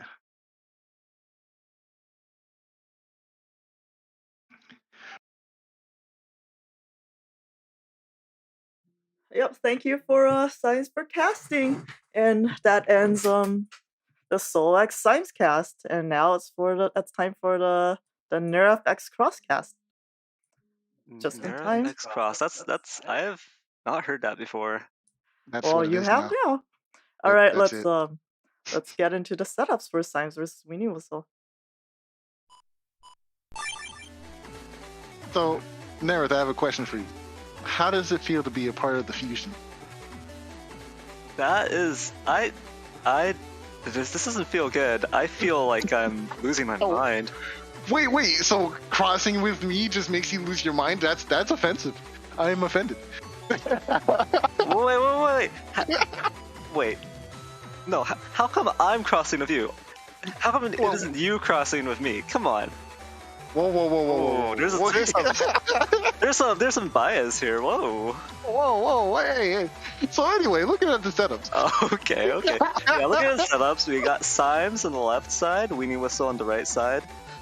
Symes with this chunk Gregor. And we do have Weenie Whistle with the standard Gregor. So a lot of the setups that we play, I feel like, especially in terms of Navi Custom Gregor, we always compare it to this custom right here on Weenie Whistle side. The standard Gregor is what you're doing, getting you more value in your cust if it's changed from this standard, right? And it's for good reason. It kind of fits everything that Gregor wants. A decent HP stat, rush, air shoot, custom 1, just enough custom to get by, and the super armor with attack max and charge max, and of course, the shirt. Like, it's so much value packed into this one small little cust that it's kind of hard to think of changing it to something else. Yeah, definitely you get a lot of utility and just a lot of value out of the programs you can squeeze into this Navicust. And so it is kind of thought of as a standard Gregar Navicust, but I wouldn't call it the standard. I would say that by this point, the Chunk Gregar Navicust on the left here is actually, you know, pretty much also a standard Navicust. So these two are basically the most popular Navicusts, I would say, in Gregar, and I would say that they're probably the most effective just in terms of playing to Gregar's strengths. I absolutely agree, and the benefits of the Chunk Crust is that a massive amount of HP that you have, still maintaining the Buster stats that make you so powerful in the first place, but now backing that up with enough HP to last you out the entire match. No shoes is scary, but that's circumvented with the large pool of HP you have, and if you put 2 Recover 300s into the folder as well, you're almost guaranteed to get to turn 13 at minimum, unless your opponent, really just breaks out the really big meteor knuckle. And Yeah, definitely. So I think Symes' setup here on left is pretty interesting due to this this triple Element Man. He's got the Element Trio, right? Element Man Star, Element Man EX, and SP. So, and then on top of that, he's got the double Holy Panel tech. So he's got actually a lot of outs to like a Geddon setup, which is one of the big counters to the 2200 HP, the Chunk Gregar setup. You don't have air shoes, so if you do get locked into a bad position in a slow gauge turn, which you're going to be in slow gauge, you're running ranked slow gauge with this type of setup because you want to play to your strengths, you want to play to Gregar's strengths and abuse your Buster, abuse your charge shots. So,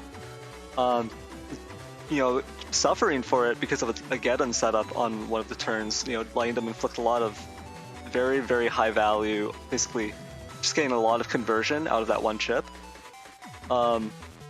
That's kind of circumvented by this setup because of this. Actually, yeah, there's Sanctuary too here. So 6 different ways for Symes to create panels and get out of a potential lock. So as long as Symes positions correctly, bringing panels back is always going to be an option. Getting a lot of extra damage mitigation from those holy panels, huge, right? And then finally, 3 different ways to deal with an opponent's holy panels. So, and potentially, right? We joked about this folder earlier. Obviously, it was all in jest. But the one main chip I want to just call out to for being in here is that Elect Sword.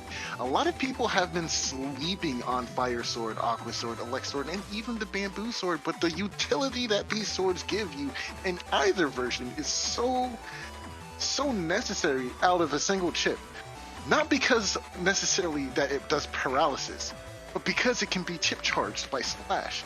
And it also checks 2 Balzar crosses that are very detrimental to any Gregar strategy, which is Tengu and Aqua, actually. Because remember, 2 out of your crosses in Gregar are fire-based. So being able to have Element Man on standby, or this Elect Sword on standby to deal with Aqua, is going to be very, very beneficial, especially if you're trying to go for those Gregar Heat Beast charges. Yeah, for sure. The Elect Sword is actually kind of a pretty annoying flexible chip for a Falzar player to deal with, especially if you're running something really specific, like, for example, Master is playing that Aqua chip charges, right? So you're really depending on that Spout Cross. So getting it decrossed by an Elect Sword is just too painful, right? It's really easy to sleep on that chip and think, oh man, they don't really have much that can stop me from just throwing out these Elect Sword. Oh, dang. Yeah, and on the right side, we've got Weenie Whistle's V-code here. So we've got the Super Vulcan, boosted by the attack plus 30 and White Capsule. And we've got the standard assortment of V-code chips. So Bubble Star 2s, Elect Dragons, got 1 Risky Honey 2, and a High Boomer. Those 2 chips, the High Boomer and Risky Honey, those are really good in a Gregar versus Gregar mirror matchup because it kind of threatens your opponent's Elect Cross. And Elect Cross is one of the more effective charge shots right off the bat. So going into it early, getting the Bubble Star Elec combos, and then being able to also pressure your opponent off of Elec, that's pretty good. It's pretty high value there. I have to agree, but let's roll into the match of old versus new standard. Ho ho ho! Oh yeah. So this is definitely a field that favors Weenie Whistle here with the air shoes, but right off the bat, Symes.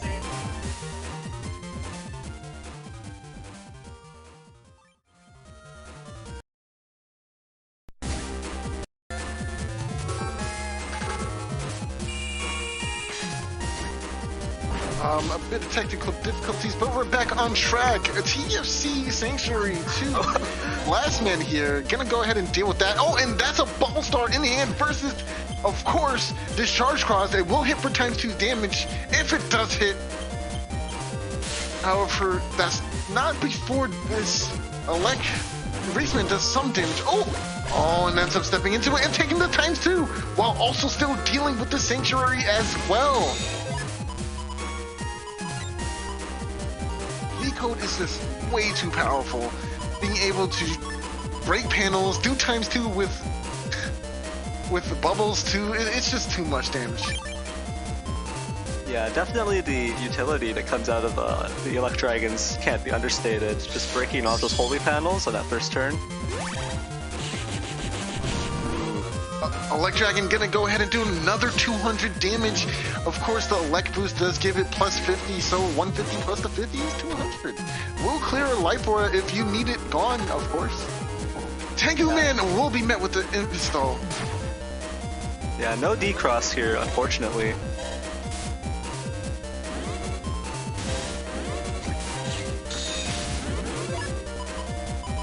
Wanted to try and get some value out of that Boomer, but you know, it was played safe very well. Simon's just paying attention to his spacing and making sure he doesn't get punished by a stray Boomer or something like that.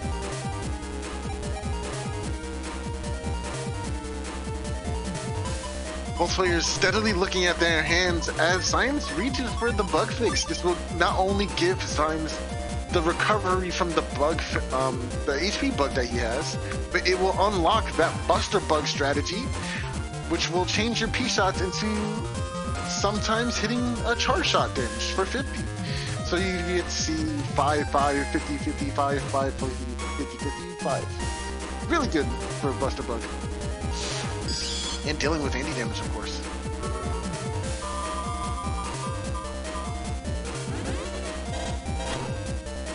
Elephant Man will connect here. Oh, that's gonna be ×2 damage and the loss of Charge Cross as well. Both players freezing each other here.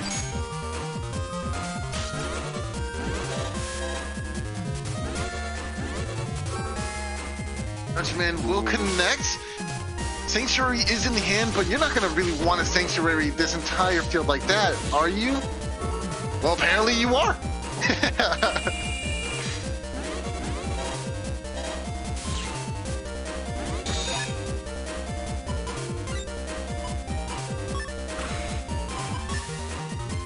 Oh, and we see in hand for Weenie Whistle the powerful Super Vulcan and a White Capsule to boot.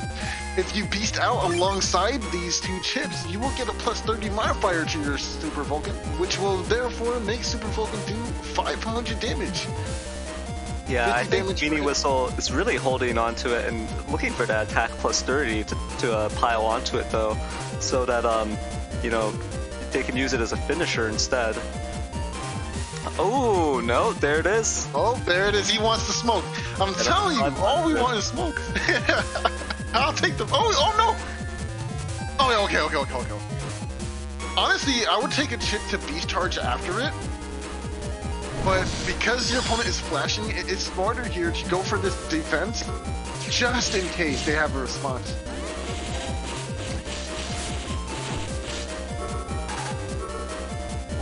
The Windwrack will be able to deal with this positioning. There it is! Excellent conversion for big damage. avoiding the sanctuary panels as well. This is kind of why you don't want to give your opponent sanctuary panels by using it on a full screen or even when you have plus area. Because if they grab area back, they will be able to use that against you. However, Symes is locked. Wait! Double Kernel Force? Are we gonna... Oh no.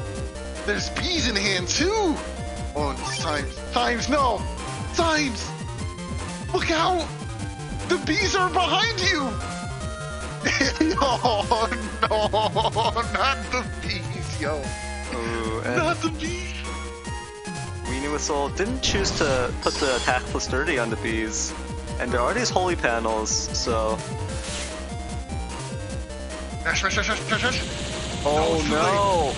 It's too late! The bees don't come out! Oh, if only you mashed. Well, okay, if you did mash out the bees, right? You would have blocked a lot of that damage, but you still would have... Your opponent would have played around the bees at that point, right? And just used Kernel Force after the beehive drops. So I guess it's not that bad, right? Yeah, that was a really safe play from Symes there, using the Judge Man to make sure that your opponent has no opportunities to defend against the Kernel Force.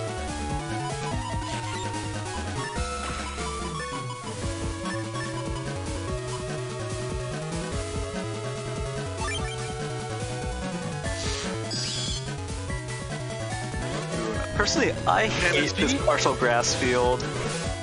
I like Especially it. in Gregar versus Gregar matchups, because you feel so dumb when you take that ×2 hit from a charge tackle on it. Yeah, it's true.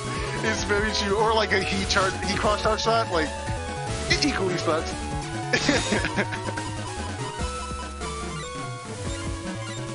There it is again. Super Vulcan with the paralysis on deck. He's going for it.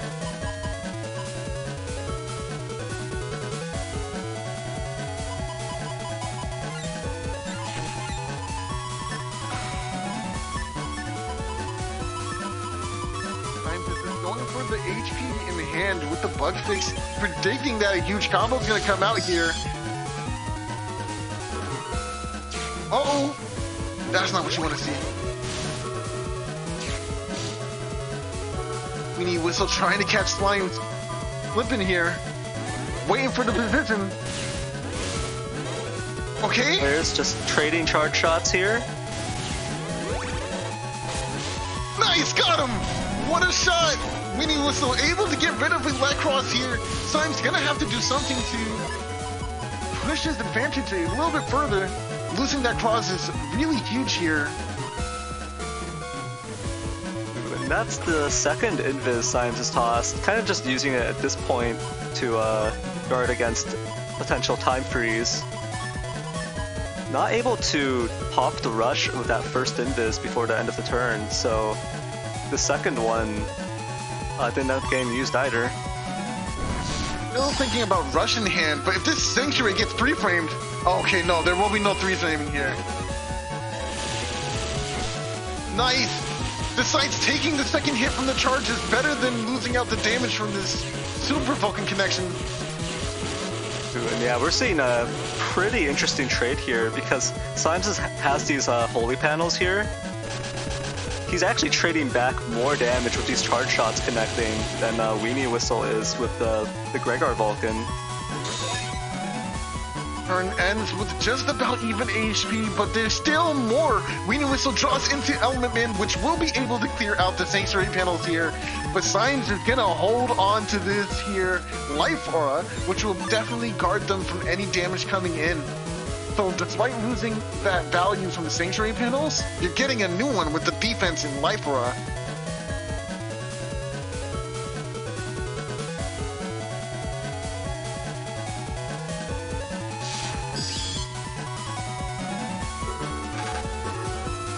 Oh, but using it early will mean the loss of an anti-damage. Oh, why'd you step in front like that? I don't think there was a reason to step up there. Oh. Well, this will definitely take care of the life aura problem. And we're gonna see a chip charge here. Nice connection, taking the lead for the first time in the match. Oh, and the guns are firing across the screen. It's getting close. Time's getting the Buster Bug procs too. Oh, it's too close. Yeah, and Weenie Whistle has this kernel force here and a full set of unbroken panels to work with, so if this connects, then Symes is going to be in trouble. Grab will come out, but the trade will happen here first. Chip charging is going to ensue, but no, wait! Deciding not to chip charge, instead just gonna go for the kernel force!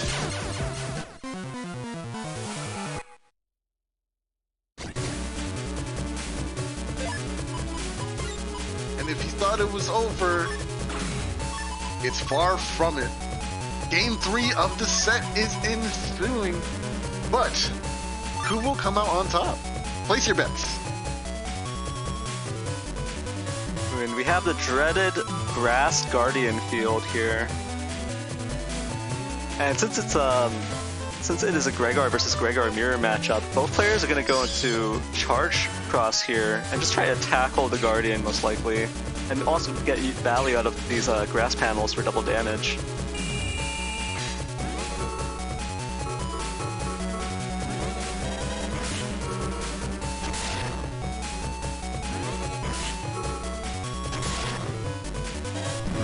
And the here's my the goodness. cross, the bubble combo right off the bat here, taking Symes down by 500 HP. Oh, but losing out so many sanctuary panels to this boomer here is gonna be huge for Weenie Whistle just getting those charge shots in. Oh my gosh, this is heating up. Yeah, what a huge turn for Weenie Whistle here, taking off 1000 HP from Symes, and also removing most of the holy panels from the sanctuary. All while only losing a mere, like, 100 HP off the top? Like, oh man, that's insane! Guys, remember, HP is nothing but a number. It go down quick. So you better be on top of what you're doing.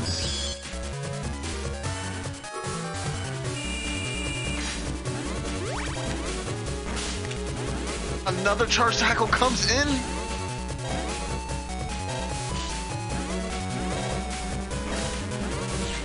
Symes is catching up with these extra charge shots now, doing a decent chunk of damage.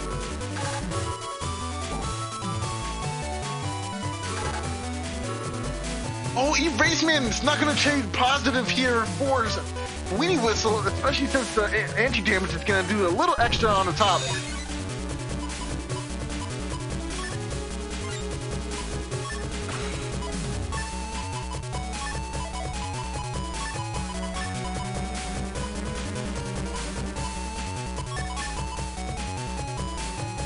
And it looks like Symes is going to go for this this grass into a 480 damage fire hit here from the Element Man SP.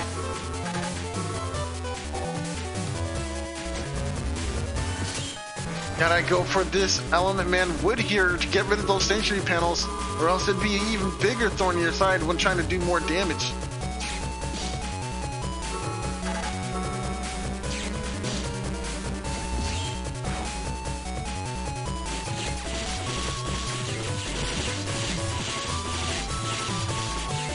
Buster Bug trading positives! Oh my Lord, goodness! that's a lot of Buster Jam proc. Yes!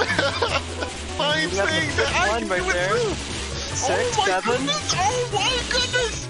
Great 8. Buster That ain't is- nothing on me! That's Go! 400 damage from Buster Jam procs on one turn. I'm pretty sure that was at least 8 hits.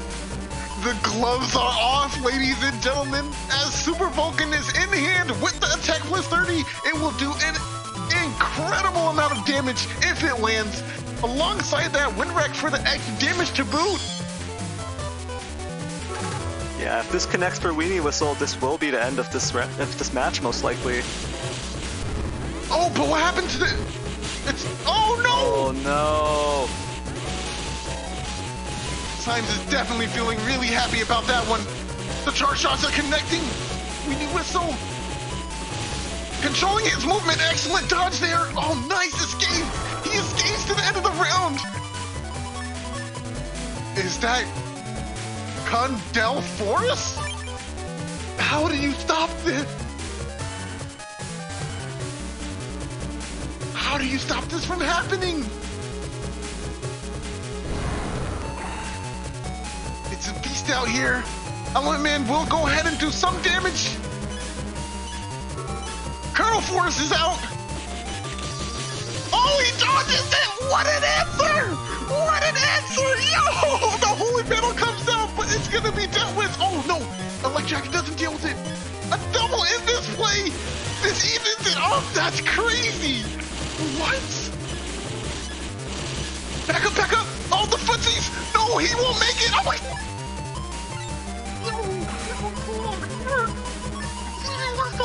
Ow! Ow! Ow! What is this game? Symes is definitely kicking himself for that one. Yo, let's go. It's not over. This is why we always bring a shirt. This is why we always bring your shirt. This is such a tough situation for Weenie Whistle. Sure, you get the slow gauge beast overturn, but do you have enough damage to deal with your opponent on this turn, though? And of course, Yeah, the beast AI, but on top of it, Symes has Life Aura. It gets dealt with by Tengu Man. this will get some time bought here for Weenie Whistle. By the end of this turn, those panels should return to normal, which would be really good. Oh, except for that front one. Anything that's being made new will not be done by the end. There they go. Oh, okay. They clear up. Okay. The match isn't over yet. Oh It has to no. be bees. It has to be bees. There's no other answer. It has to be bees. 300 HP will not save you. Symes. Oh no. Symes. He has the res. Okay, No, this is it. this match could be over. Oh my gosh, yo. Yeah, the Gregor Vulcan, just the sheer speed at which it sends those bullets out. But wow, what an amazing set. What a close set between Symes and Weenie Whistle there.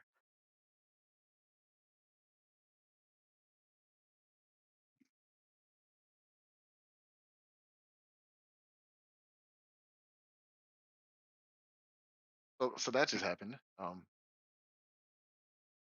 right, guys, pack it up. Stream's over. The stream is not over. We have got a lot more sets to go. A lot more exciting net battles. Oh my But gosh. what a set.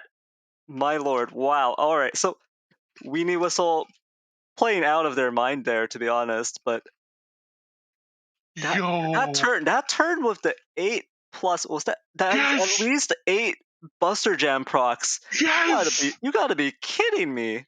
He's a new player, dude. He just started. That's crazy.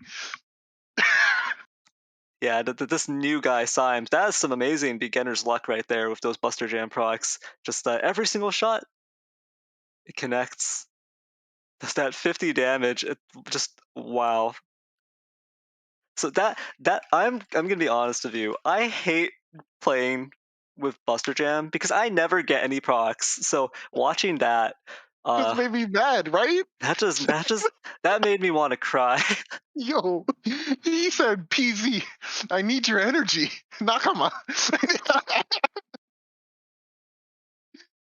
That was Symes X Player Zero Cross right there, boys. Yo, that was an insane match. But wait, there's more. Oh my goodness. Good game to both players. But coming up next, we have Nerith versus Master. Oh, it's you.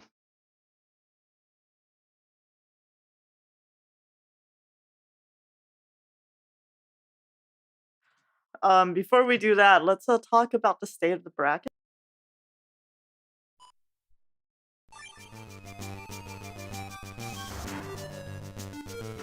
So that was winners semifinals, and next week we're gonna be seeing Player Zero versus Symes in the winners finals. And for everyone that's been knocked out so far, they're actually still in the tournament in the losers bracket.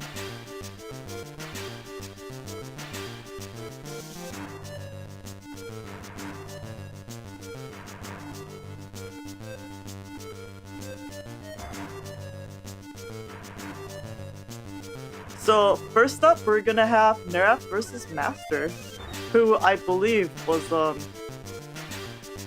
it's gonna be their first match on stream because they placed in top 9 through 12, so they're gonna be starting in the losers bracket.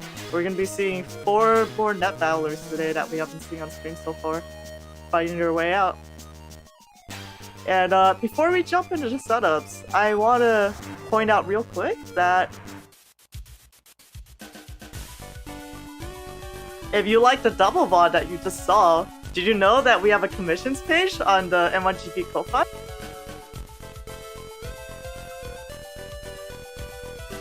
Where you can talk it up with our double VOD creator Enduring Ray and request your own double VOD for your casual or any other matches.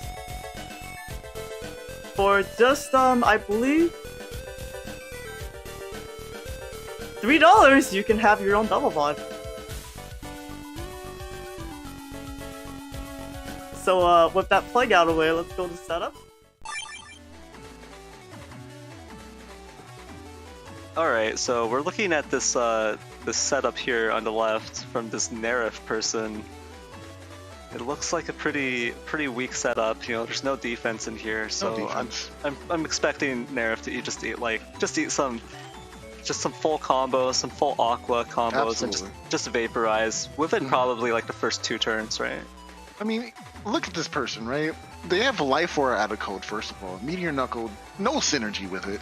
1 element SP chip, like, what are we talking about here? Like, and he has Bamboo Sword? Who plays that chip? Like, who does that? Yeah, Oh, definitely. Not even to mention he's a Falzar player. Oh my goodness.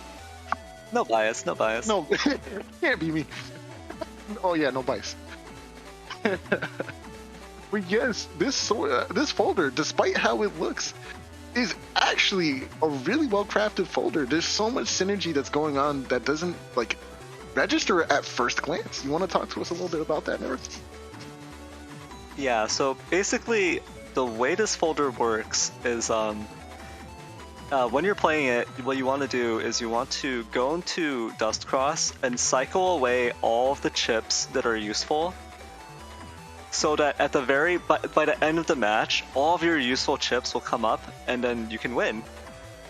So you want to use all of the useless chips first, and just hope that you don't get deleted before that point.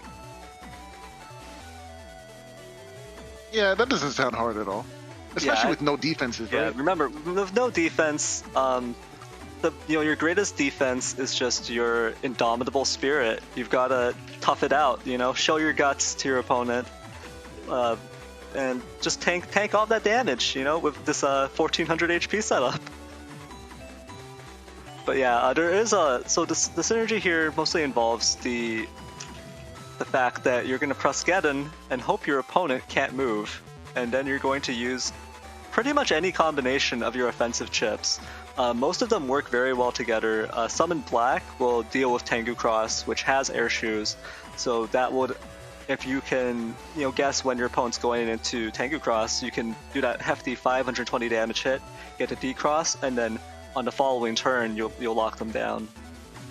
The only big issue with this setup is that in a Gregar air shoes matchup, this setup does not have uninstall, so there's no way of removing your opponent's air shoes. So a lot of these chips that are meant to take advantage of your opponent, being locked in place, they will have to be beast charged in a setup or in a matchup versus a Gregar player, a Gregar air shoes player specifically. But What's nice about that, though, is that it's almost definitely going to be a slow gauge game if you're playing against a Gregor player, especially because there are 2 slow gauges in this folder. So you'll have a lot of time to do beast charges, and the damage conversion for each chip, for each null chip, is actually pretty good depending on the beast cross you're using.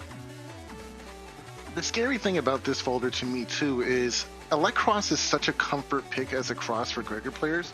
So with all these wood chips in this folder, those kinds of combos like with Bubble Star combos are just not going to pack as much punch as they would with the Electros in play, because you might not even want to go into it. And if you do, you might just get smacked out of it. So it's a lot of pressure on the mindset going into the game just on that alone. But versus Falzar, I feel like your tools are a bit different, especially because they have air shoes or omni shoes on command through their cross and their beast out form alternatively. But Bamboo Sword does take care of Tengu quite easily, and waiting out 3 turns for beast over or beast out to go away isn't that hard. Yeah, definitely.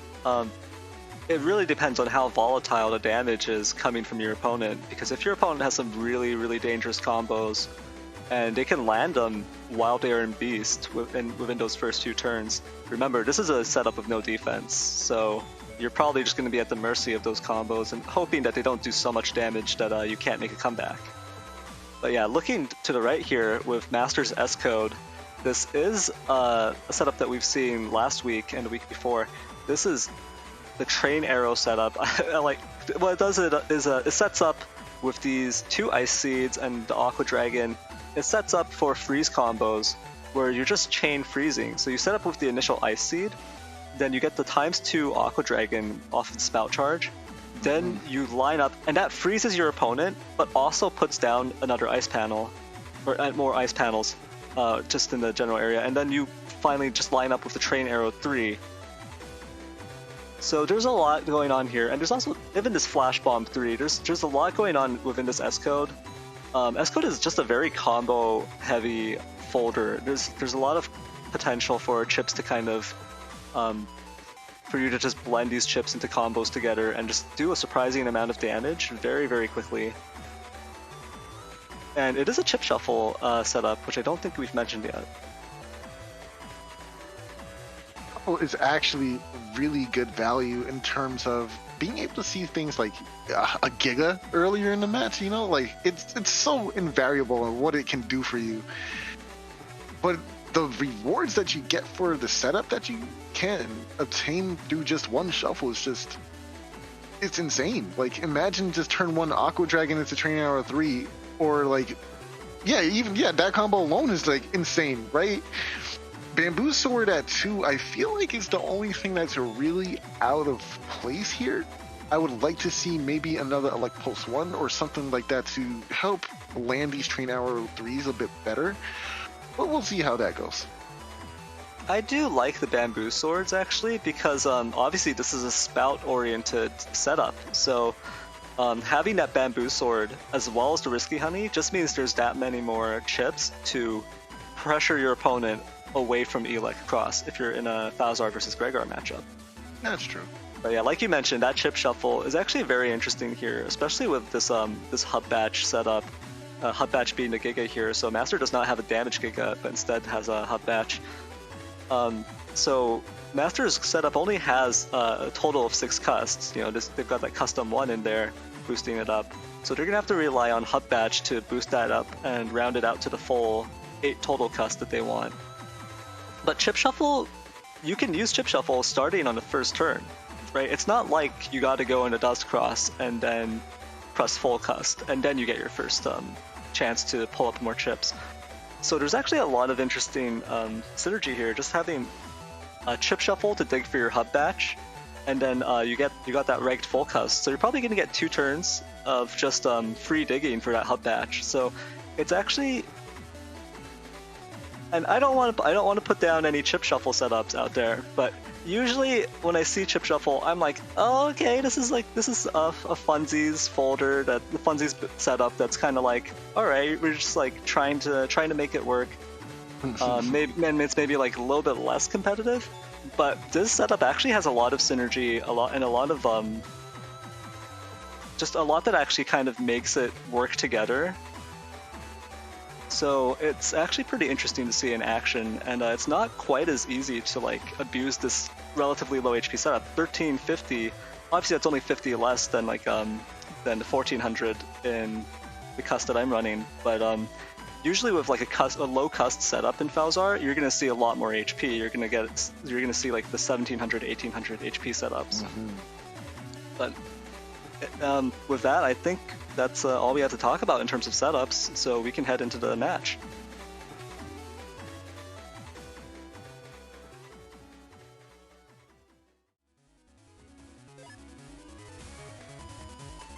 I do gotta say, I feel like it'd be really nice to see Fast Gauge put into Master's build. I feel like this kind of style of folder would have benefited a lot from Fast Gauge. Full cast is really strong, but Fast Gauge would allow you to get into those combos much quicker, you know? It's actually kind of interesting. I'm not sure that Fast Cust is really necessary in Master's folder. But I'm not sure, because I wasn't playing Gregard this tournament, so I'm not sure how it would fare against like a double slow gauge 2200 HP Gregard setup. Ooh, Element Man SP turn 1 will get guarded though from that anti-damage. Not gonna take any of that on a grass field, that is, either. Yeah, you really wanted smoke. Oh my goodness. And still lands an Aquaman just for the troubles. Like, you can't escape damage turn 1. Yeah, but now this is already 2 turns of chip shuffle that Master's pulling out here. And we'll see what they end up taking into this next turn. I don't like that dust shoot there. Those chips weren't doing much for you, but you didn't really get a whole lot back for it either. Getting is really nice here, but I feel like you want to kind of wait for the Gundelsos to arrive. Yeah, this seems like a very defensive turn. You did a decent amount of damage already, but because there's no recovers in the folder, you're not going to get any value out of this anti-recovery here. So you might end up saving that for something like a beast charge, right? Or throw it away. But it's probably better to use for a beast charge. So I actually, looking back on the set now, I think I should have actually taken that Gundel Soul, just because this is a hub batch setup I'm up against, so they are eventually just going to have those permanent air shoes on. So, that's true. That's true. And you don't have an uninstall, so it's probably more value to just go for it immediately. Yeah, that makes a lot of sense. Yeah, at the same time, Master already going into Beast here, so getting those Omni shoes. Ooh, try to predict the movement to the center panel there, but end up missing the second rock. Channeling your inner Kaiba, being astonished by 2 giant rocks in your your viewing screen. Shoutouts to Team 4-Star. Oh no, wow, Team 4-Star. Low Karibo. Whoops.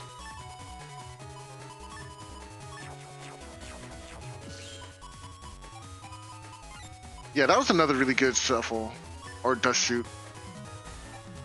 Life Order turn, that's interesting. I actually kind of like that with the Tomahawk, because you'll be able to land those charge shots and scaring them out of that front row. Yeah, at this point I was considering either the Tomahawk or Tengu with just a Life Aura area play.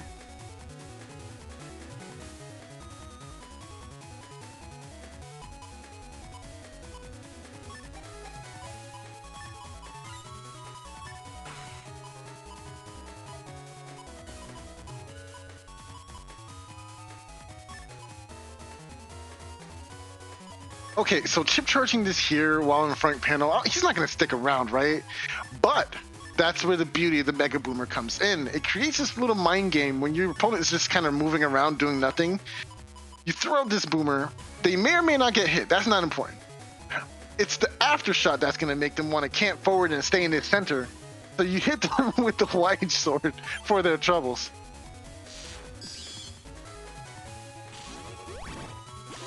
Oh, You almost dodged it. You're gonna dodge this Aqua Dragon too. Nice. Oh. Oh, never mind. You don't have a choice. You gotta eat all of it. Oh my goodness. Oh my goodness.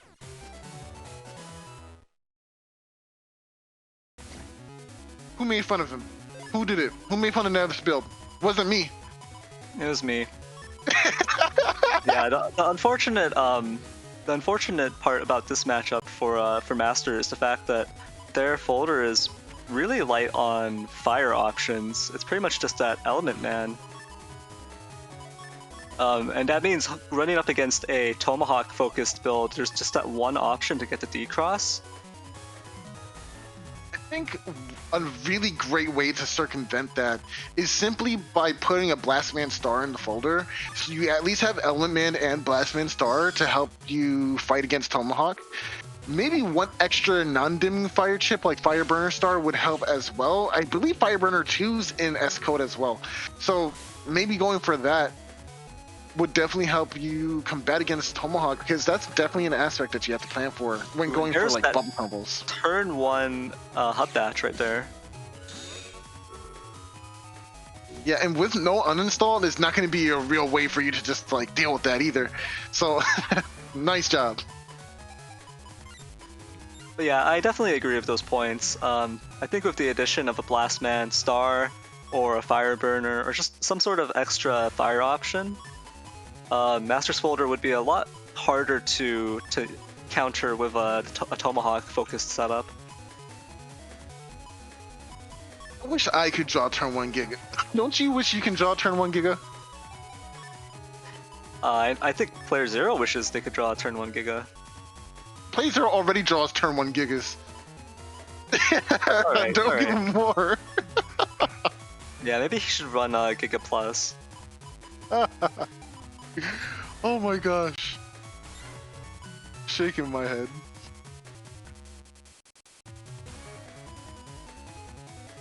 You know, you could honestly... Oh, well, wow, these Gundelsos actually are sitting kind of useless. Oh, you know what? If you went Tengu Beast Charge here, you would be able to go top row, and they may or may not walk in to multiples of those. That'd be hilarious.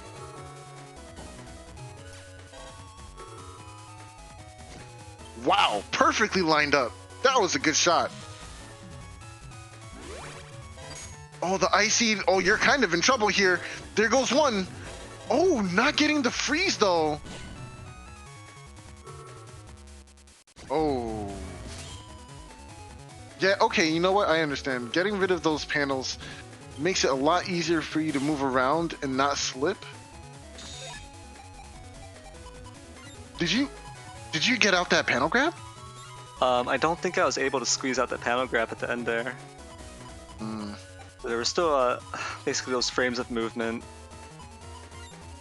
The only way we get value out of these GDSs now is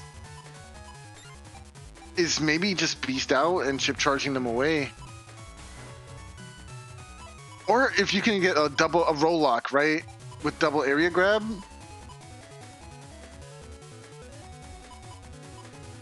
Yeah, oh, actually, oh no. Well, no, that can't even do that. Yeah, so it's those basically the four dead chips in my hand with the double Geddon, double Gundel Soul 3 right now. All due to that turn 1 hub batch.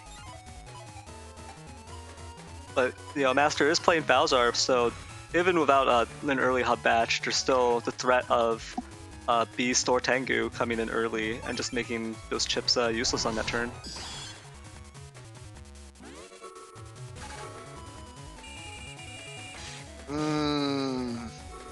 Oh, but get the area right back. Very fortunate for you. Oh! Oh.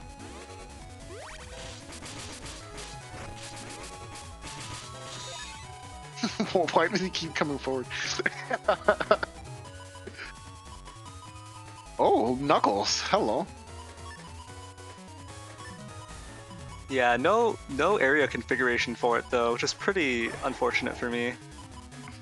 No way to really get Master into a corner here. But we do have the option to just chip charge away chips.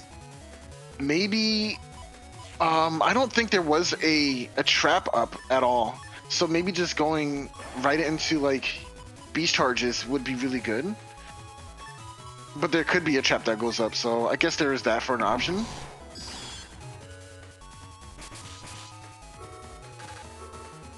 Oh, value. Okay, we get those. Yeah, an unfortunate time freeze right there. Oh, Oh, but camping right in front of the hole, which means that slash will not come forward for the big damage. Oh, but the 2 hits on the beast charge. Okay. We just need 5 hits. 5 hits. Let's do it. Oh, you think you're PZ? I see. yeah, I would actually need 6 hits for this to actually finish them off, but there's this Oh, Judge you're right. Man as well. Okay, but we do have beast charges still, right? Maybe go for beast charge first and try to catch a TFC. Oh, that's a tough call.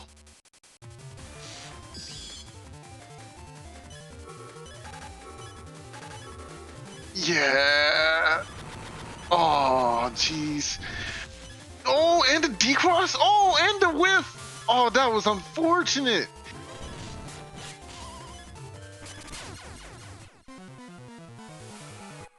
Oh man, that was tough. Game 3, here we go.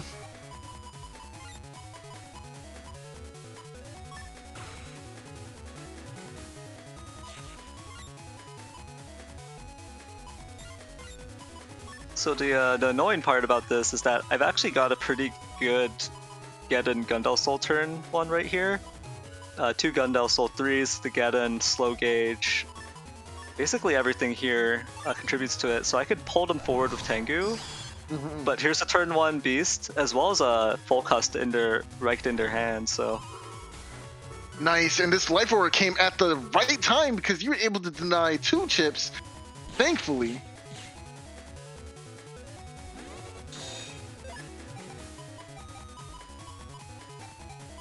Yeah, so Really it actually ended up fortunate working out that early life aura getting a lot of value.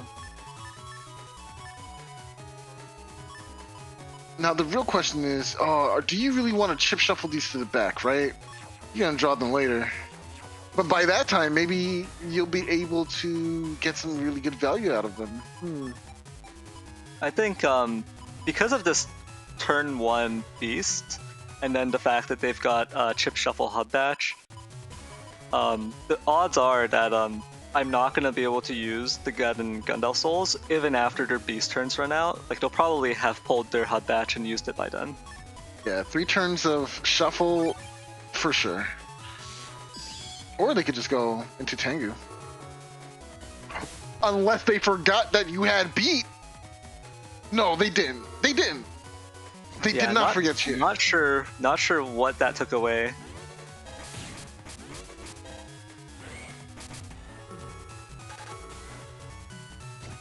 Oh, nice. And you get the value here because Magnum's in hand and it will deal with that trap as well. Oh, okay. They did not lose the hub bash. That would have been crazy.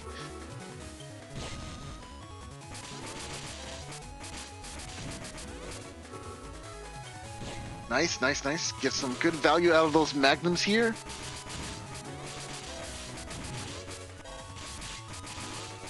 Ooh, nice. Get a golem hit. Charlie coming into play. So there is actually a regret here. I shouldn't have shuffled both Geddons away. Probably only one, because now there's no reliable way for me to connect with Summon Black 3.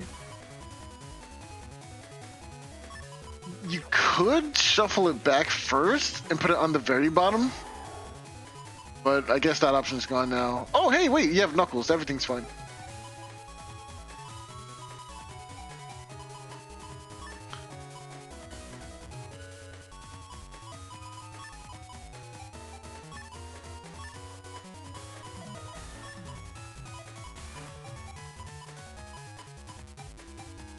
Yeah, I'm really regretting the decision to shuffle away both Geddons by now, because Master's also in Tengu right now, so if I were able to just Geddon and have a double Summon Black 3 turn, then that would probably be game here. Oh, that would have been a lot of damage for sure. Oh, and a great choice of changing to Tomahawk will deny the paralysis here for any possible follow-ups. Oh, and the perfect sequence. Oh my gosh, that's just too much. Oh, the recover from the Aqua. Oh, that almost came up. Wow, that was close. Yeah, that spout cross, the chip recovery from Aqua Chips right there, actually made that kind of that was kind of unexpected for me. I was like, wait, I thought you're supposed to be deleted. What's going on? Wait, I did the thing. What happened? Oh man, that was a really fun match to watch. Good games to you and of course Master. Yeah, well played to Master.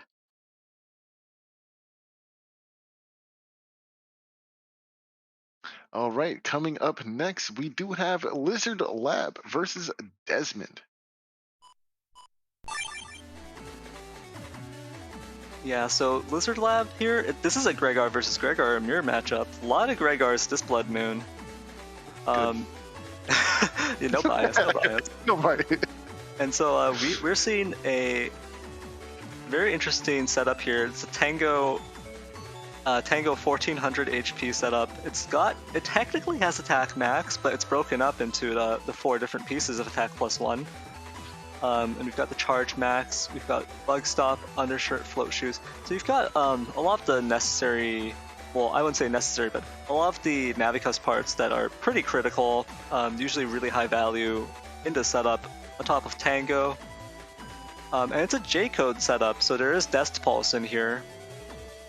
And the multiple Elec Pulse 2s, 2 Elec Pulse 1s, and only 1 Pulse 3, because Pulse 3, despite being the final chip in the series, not as good as other ones. It's true.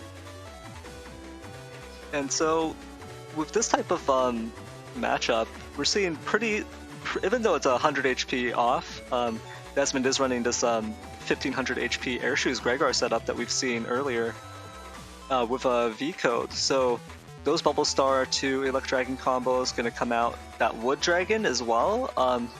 Not everyone takes it out of while running V-code, but it is really good in like a mirror matchup, which this is with Gregar versus Gregar, the same version. So that Wood Dragon will threaten Elect Cross, which Lizard Lab might be looking at because this is a J-code with all of the Elect Pulses.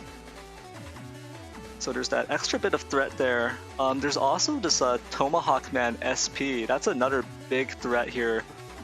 560 potential damage on Elect Cross. So if Lizard Lab isn't careful and isn't respecting those heavy hitting chips right there, that could be just a huge swing in Desmond's favor in this matchup. I gotta say, J and V Code has been a fan favorite this tournament. We're getting a lot of representation for these 2 codes.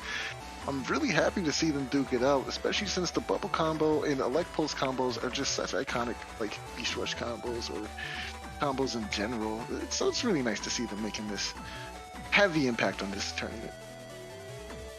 Yeah, definitely. And it's going to be interesting to see, because we don't usually see like this kind of, specifically the Pulse 2 Wind Rack combo in Gregar, right?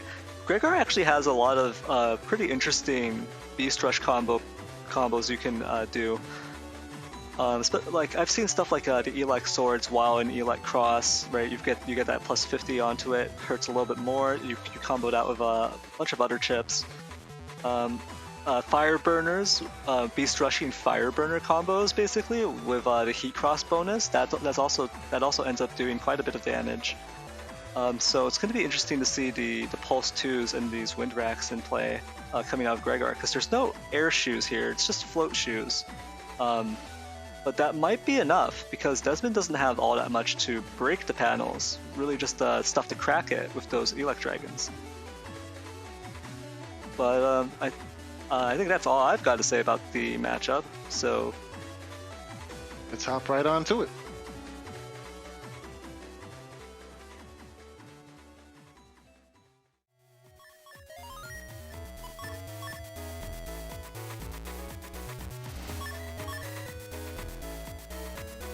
Gotta love that AC/DC music, man.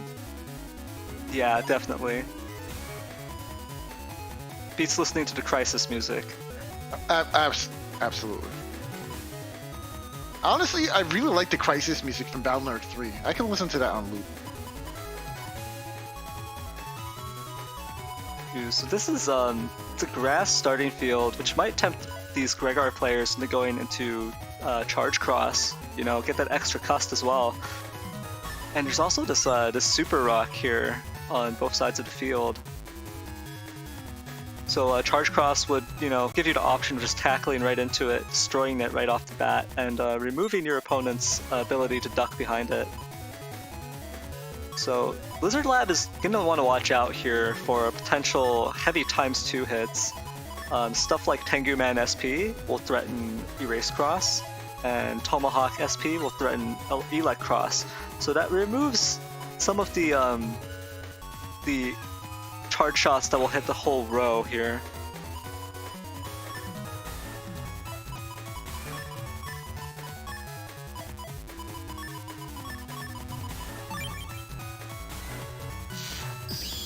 Alright, turn 1 going for the anti-damage.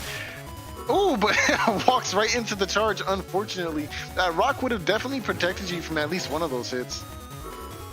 Oh, the Elect Dragon! Oh, man. Oh, it walked into the Fire Burner! Oh my gosh! Wow! What a sequence! But look at this here. Desmond is now trapped. The Super Rock. Oh, he's fine. Desmond's been in these tough situations before, right? It's not like he's gonna eat 1,000 damage from this or something, right, Nerith? I mean, the interesting thing here is Desmond doesn't have Banish or Revenge in this folder, so no Grab Banish, no Revenge. So hopefully Desmond has Judge Man or their own area grabs to throw down here. Oh gosh, you're right. Unfortunately, Lizard Lab doesn't have extra area grabs to lock Desmond back in again. Judgment SP getting a nice little boost because of its Elect typing as well. Into the Element Man. Oh, but you're still going to be trapped just for a little bit longer. Oh no, the whiff! Immediately retreated to that rock. That's tragic. Oh, that would have been such a good combo for Lizard Lab. Oh, now he's trapped! Yo, what? Oh my gosh.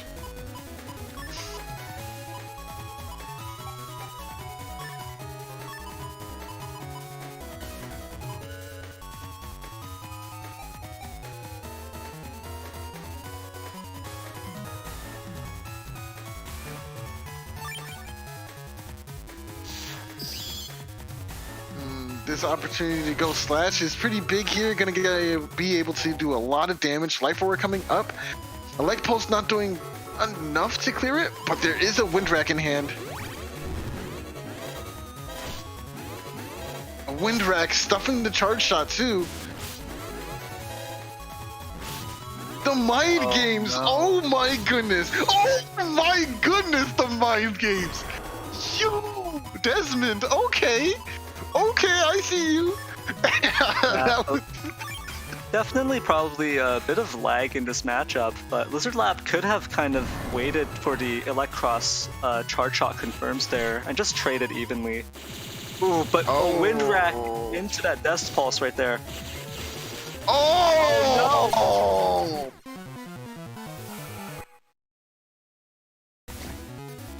Very unfortunate.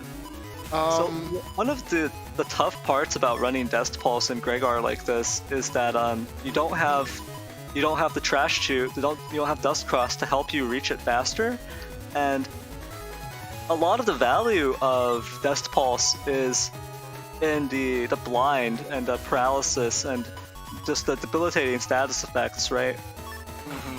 So the earlier you use it, the better, and not being able to get it early enough thanks to low cust and lack of Dust Cross does mean that it turns into a pretty tough situation like that. Oh wow! Denied all the damage and was able to deal with that. Oh, never mind. Oh! I'm sorry. Oh, and this time it connects. There's the freeze and the D-Cross. my goodness! Oh, and a double hit from that erase beam right there.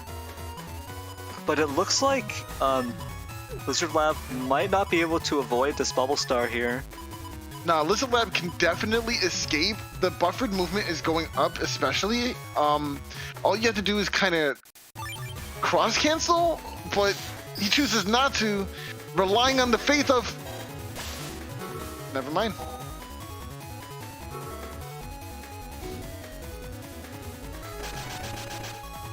Rush will be baited here, easily getting rid of. Oh, but the Elect Pulse doing the job. And this is why I like floaties. Float shoes, making it completely irrelevant that crack panels are cracked. Yeah, definitely very helpful in this specific matchup.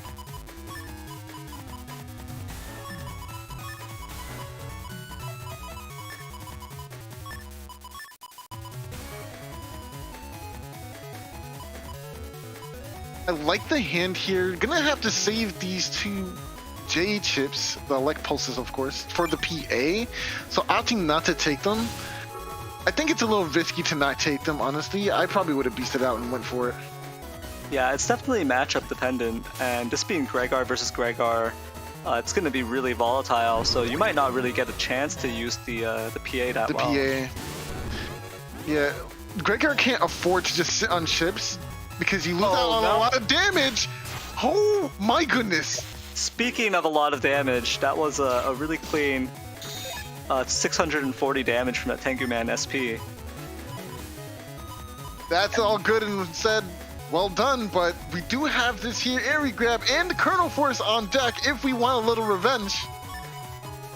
But opting not to go for it. Interesting. Yeah, your HP's kind of low. Things sure ain't gonna do all that much for you now. So I understand the logic here. So your opponent has thrown out one area grab, put you into this kind of weird position. You're low HP, and you know you can throw down your sanctuary here. Get some extra value out of that remaining HP.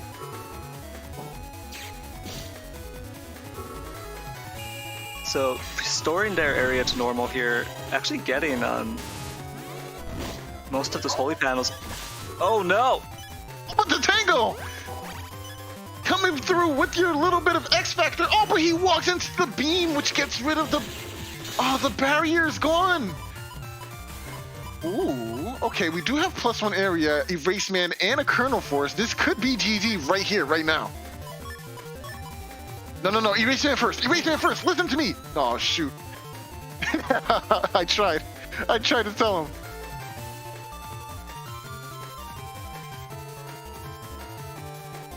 Yeah, it's really unfortunate that Lizard Lab didn't manage to step onto the holy panels there before taking that damage.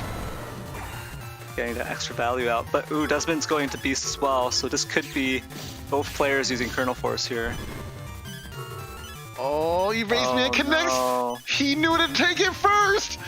But there is a panel that you're on! Oh wait, but he doesn't do it! Oh, the misprediction, he definitely stepped up. He definitely did. Yeah, he did. Is it enough? Is that enough? No, it's not enough. 15 HP makes. Oh, but the end of turn. Okay. You don't want to. You want to. Okay, relax. Hold on. You want to change into a cross, correct? But you don't want to move, right? You don't move. You bring the Elect Pulse 2 first.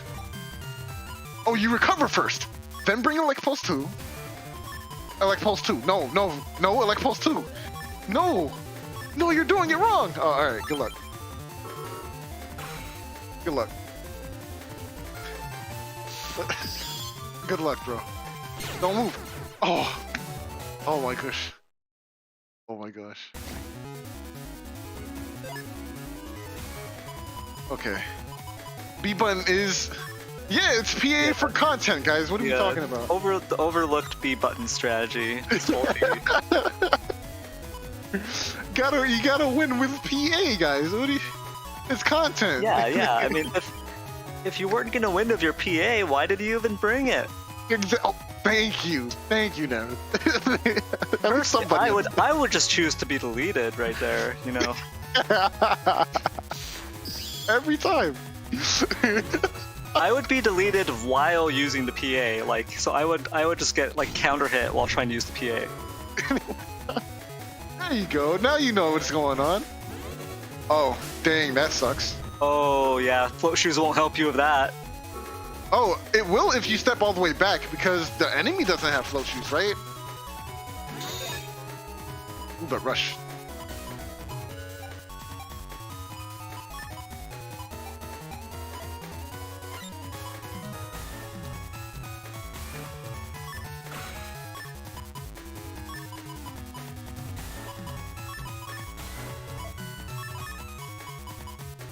Okay, I can see this hand going for this. You're still stuck in the situation where you're panel locked, or roll locked rather, so I don't think changing to Elect Cross is the right play. Especially if they have like Element Man in hand. Yeah, I don't know about this one, Chief. Oh, the counter hit! Ooh, the double hit!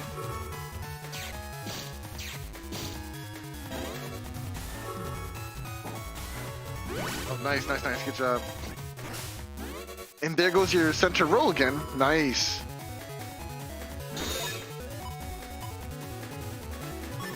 Oh. Oh. No, hold on. Judgment, Wind Rack, Elect Pulse into Judgment, and Judgment. Yes, you see it, right? You see it, right? Oh, no, please. Please. Oh. Unfortunate. I wanted to see justice. Oh, well, no, this is fine because you have the anti-damage and everything. This is good value. Yeah, this is a good trade right here. Oh.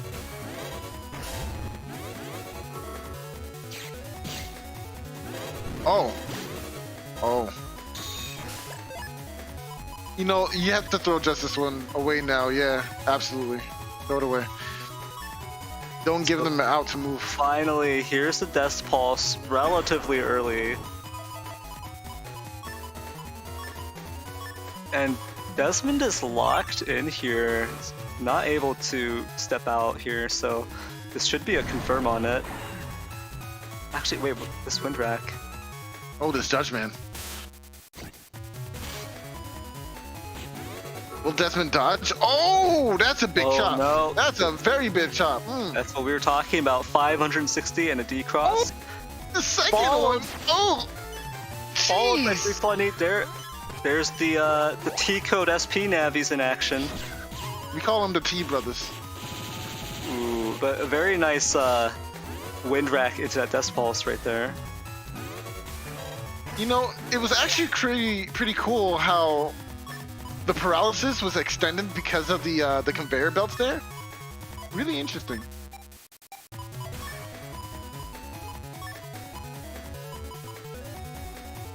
And now we're seeing that custom HP bug ticking down for Desmond. So the funny thing about this is that you can kind of use this to see how long your opponent is taking in cost. Yeah, so Death Pulse does apply to custom HP bug. Oh no! Oh no, and so much of this Kernel Force is getting buffered through. Thanks to the beast chains. Oh, extending the use of the anti-damage! Keep going! Yo! That was insane! Yo! Okay, alright, Desmond, you got it, bro. Alright, Desmond.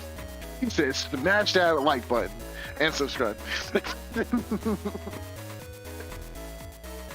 Very nicely done. Yeah, that was a great way to counter that Kernel Force. Just keep mashing while you've got that anti-damage popped, and it's just going to delay it further and further, give you that invulnerability.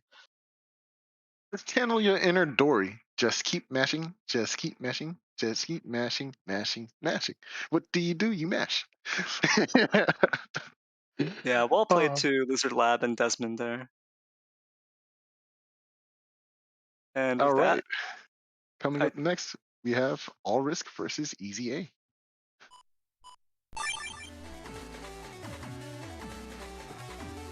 alright, so this is again J-Code in Gregar, but this is a very different J-Code.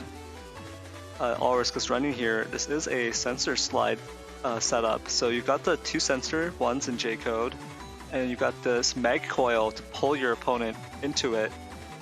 Then you have the 2 wind racks and this lance that will let you knock your opponent just up and down the sensor, and so even though it's a sensor slide setup in Gregar, there's you don't have Tengu Cross to get that back B and pull people through the sensor. So instead, All Risk is relying on the wind rack and the lance to kind of pull the opponent through. One thing I would have liked to see from All Risk is teching in some SP Navi support, maybe going down on a sensor or something like that, in order to get some extra damage from those big mega chips, right? The value that an SP Navi gives to your folder is just irreplaceable. Even if it's just one, like play, I don't know, Groundman SP, just so you could decross enemy / cross players and get the whopping giant 2 times damage from those, right? Like you just need those chips, at least one of them in your folder. So it's pretty interesting here that you mentioned that, because if you look at EZA's setup, you see 4 SP Navis. EZA actually decided, I'm not gonna bring Element Man, I'm not gonna bring Judge Man, I'm just gonna take even more damage. And so you've got all of these SP code or SP Navi chips here, Tomahawk SP. You got a T code combination that we just saw being so effective in that last set. You've got Spoutman SP, Blastman SP, and so this is pretty rough for All Risk, I think, because Tomahawk and Tengu, those are really good against Gregar crosses. And then you've got Spoutman SP too, which also threatens 2 of the Gregar crosses. So there's a lot of potential here for a huge 720 damage hit from that Spoutman SP, or 560 damage hit from the Tomahawk SP, or 640 damage hit from the Tengu SP. So just a ton of threat coming out from these SP code Navis on EZA's side. And just like you mentioned, All Risk doesn't have any SP Navis, so you're gonna have to make up for that damage with these sensor slide setups. And furthermore, to go around alongside this Navi Parade strategy, we got the Delta Ray, which is in itself the super Navi chip. Using Protoman's best technique, the Delta Ray Edge, in order to do a significant amount of damage, especially if your opponent's in the center panel. I really like Delta Ray Edge, but we're going to see a clash of Gigas here, Delta Ray versus the Colonel Force, and see which one comes out on top. Yeah, and I think with that, we can head into the match.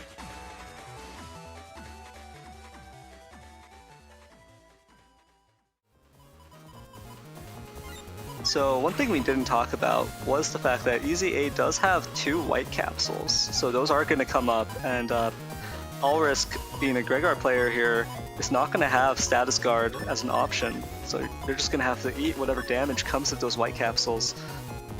And it could be that the air spin combo, the air spin tornado, would be inflicting a lot of damage on All Risk in these matchups. So we're gonna see whether or not EZA can pull that off.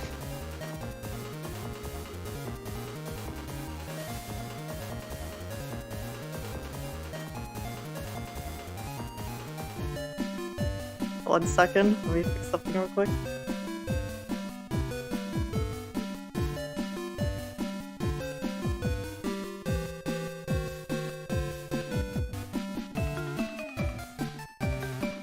Sorry, there's a bit of a problem. Please give me 1 moment.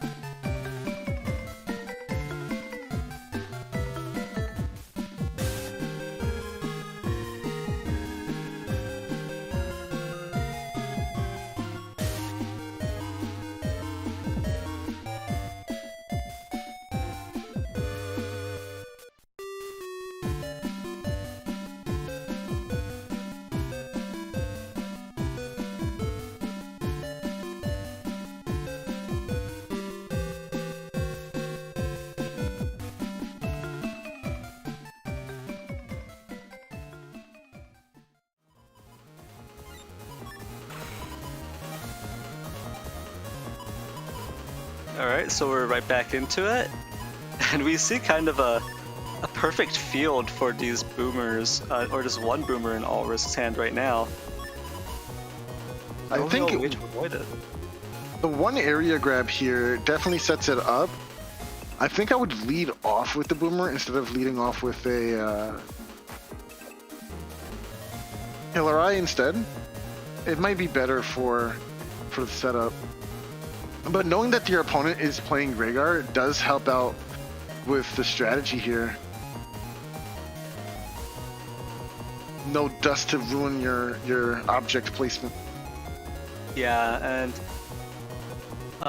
Gregor's option for destroying these objects is Charge Cross, which can't do it instantly the way Dust Cross can with that suck up. So definitely the Boomer has a high chance of landing here. And also with these ice panels, EZA can't center themselves on the one panel that they would be protected from the Boomer. So they have a chance to slide into it, but they can't stay on it, especially without float shoes. The rain advantage is definitely a real thing that you have to consider when playing these matchups too. Like, float shoes gets insane value in fields like this too. Oh! It doesn't get tackled, okay. Oh! Yeah, you can't move now, you gotta take these.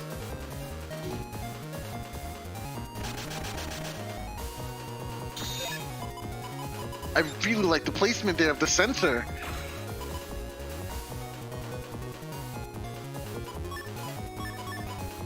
Yeah, now the sensor is going to be restricting EZA's movement a little bit. And All Risk does have the Mag Coil, so...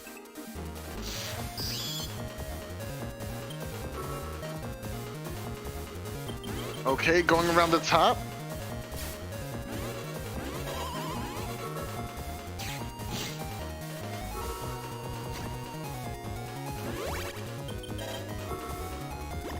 What a situation no. to be in! Oh, no escape! But at least EZA luckily didn't take a ×2 hit and lose the bubble wrap entirely. It got popped right before EZA stepped down. Yeah, but this combo is gonna hurt a lot. We got a wind rack into Lance into wind rack situation. Oh, just not going for it. Okay, saving it for the Justice 1 play. I like that. Ooh, EZA not crossing out here. Oh, Blastman SP gonna be eaten up by this anti-damage. Not gonna get a lot of value out of it. But Erase Man, oh, what a peculiar order. Maybe forgot there was a anti-damage in play.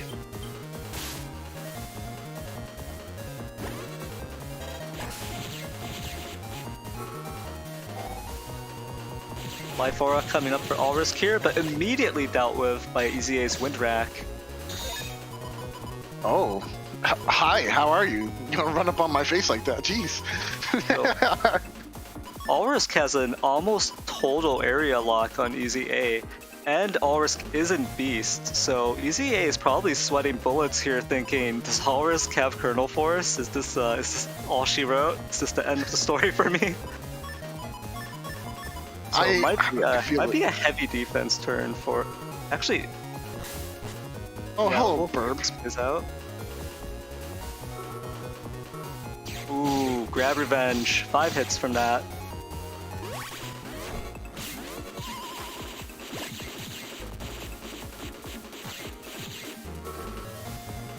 Delta Ray in the center, but not the center. Gonna only hit once here. Yeah, might have been able to be a little bit more patient with it and hope that All Risk would slide up before the end of the turn. Oh, if he did, that would have been a lot of damage. You know, anti-navi as a chip is very hard to kind of keep in track of, especially when you end up taking, like, using chips like Sanctuary, and then your opponent TFC something like Element Man. It's really tough.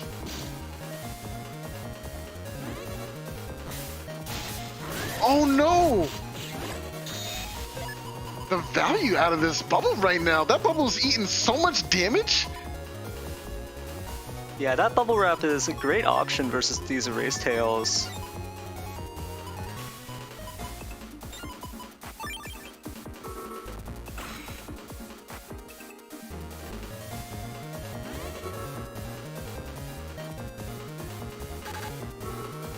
There it is, anti-navi, but it's gonna be TOC'd into the second. Gonna go ahead and reversal. That's a lot of damage. With the parapel on it, oh, but no follow-up. Oh, there's a PA in the hand. What PA is this? What? Oh, it's Justice, it's Justice. I completely forgot. Not enough time. Can you mash it out? He did it. He's gonna cancel it. Yeah, it's not in range, so... It is in range. It's definitely in range, right? I think Destroy Pulse Destroy Pulse like the whole screen, right? Yeah, it's definitely gonna connect.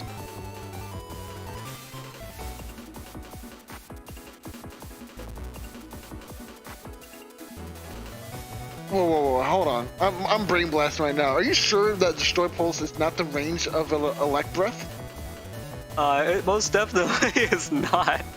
Why did I think it was? Best Pulse is the same range as a normal Pulse, as any of the pulses in the series. Wow, Yeah, I don't know why. It sounds like you're thinking of like Big Noise or something like that. Yeah. Crazy. You know, I thought it was this end-all, be-all, godlike chip. Ooh, and here's the Beast over. Yeah, no, this is game. Oh, it's not game. That bubble wrap eating the first set of soldiers. Ooh. You know, that's so interesting watching the Gregor Beastover slide over panels. So like they're not actually teleporting. Oh! Gonna Dodge avoid the the circle Turkan. gun, but Tengu Man.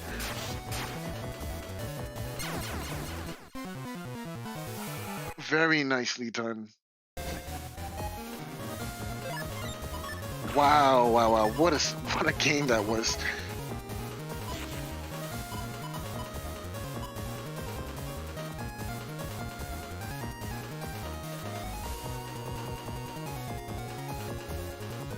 Gotta think about what adjustments you can make in this round. Allrisk definitely did pretty good in the first round, but couldn't close it out towards the end. That bubble wrap was able to deny so much damage. So maybe this time holding on to these wind racks in general, or those elect pulses, to wait for those that bubble wrap to come into play. You know, using bubble wrap in a matchup where your opponent has all these elect pulses or elect chips in their folders is so ballsy. Is the word like? yeah, definitely. Just think about getting hit with a best pulse while you've bubbled yourself, right? That's 800 damage. Like, that's a real steal right there. I gotta give it to you, EZA. Yeah, definitely took some guts. Maybe that'll happen in this game. Yeah, it would be really hype to see a ×2 Dest Pulse. Get that double damage in there. Ooh. Oh no, a little too early. Should have camped down to make him come down a little bit. Oh, but the Wood Dragon. 1040p. The graphics are insane. Some end of turn defense coming up from both players here. Anti-damage on EZA's side and this invis on Allrisk's side. Looks like Allrisk is thinking about this anti-navi. Yeah, Allrisk is feeling very comfortable going into Elec after seeing the one Wood Dragon. There's not much for wood chips outside of Element Man in EZA's folder now. Oh wait, he has Tomahawk! Yeah, you're forgetting about the the heaviest hitting wood chip in EZA's folder there. Forgetting about that, so you really don't want to take that 560 damage. You definitely don't, especially when you half of that, a little over half of that is your HP. Like 1040 dropping into like Like that? No, oh man, no. Oh, but that's why we have the anti-Navi. Oh, beat. I hate that bird. Wow! Oh, and it's two anti-navis here, so Easy A could still do the Tomahawk SP and just cleave 560 off of All Risk here. We see 2 pieces out of the 3. Just need one more for that ×2 on that bubble wrap. I'm trying to see it.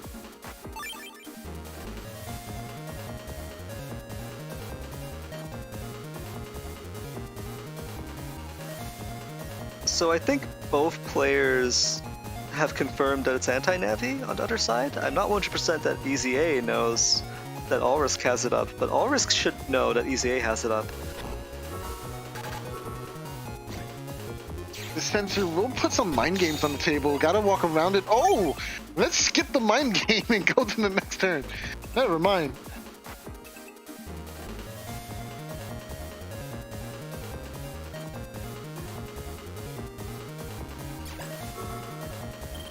Ooh, the circle gun.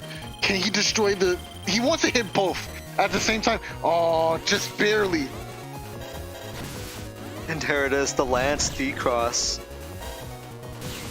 Ooh, and finally dealing with that bubble wrap as well. Oh, But there was an Invis in hand, so that wasn't likely to hit. yeah, All Risk did have that final bit of defense there, just in case. Ooh, and here's the Death Pulse.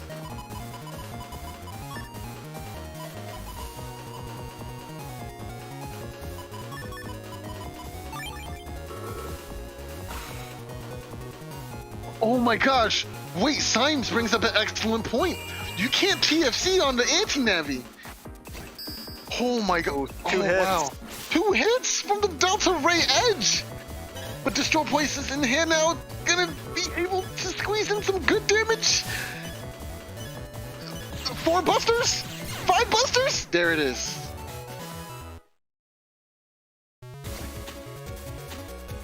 Dang, and now it goes into a game 3 here. Both players are tied up. And we have this, the accursed full ice field. What, you don't like ice panels? Full ice with ice cubes in the back. I mean, it's ice panels. You should love ice panels, you know? Like... Oh! Oh! Oh no! Oh!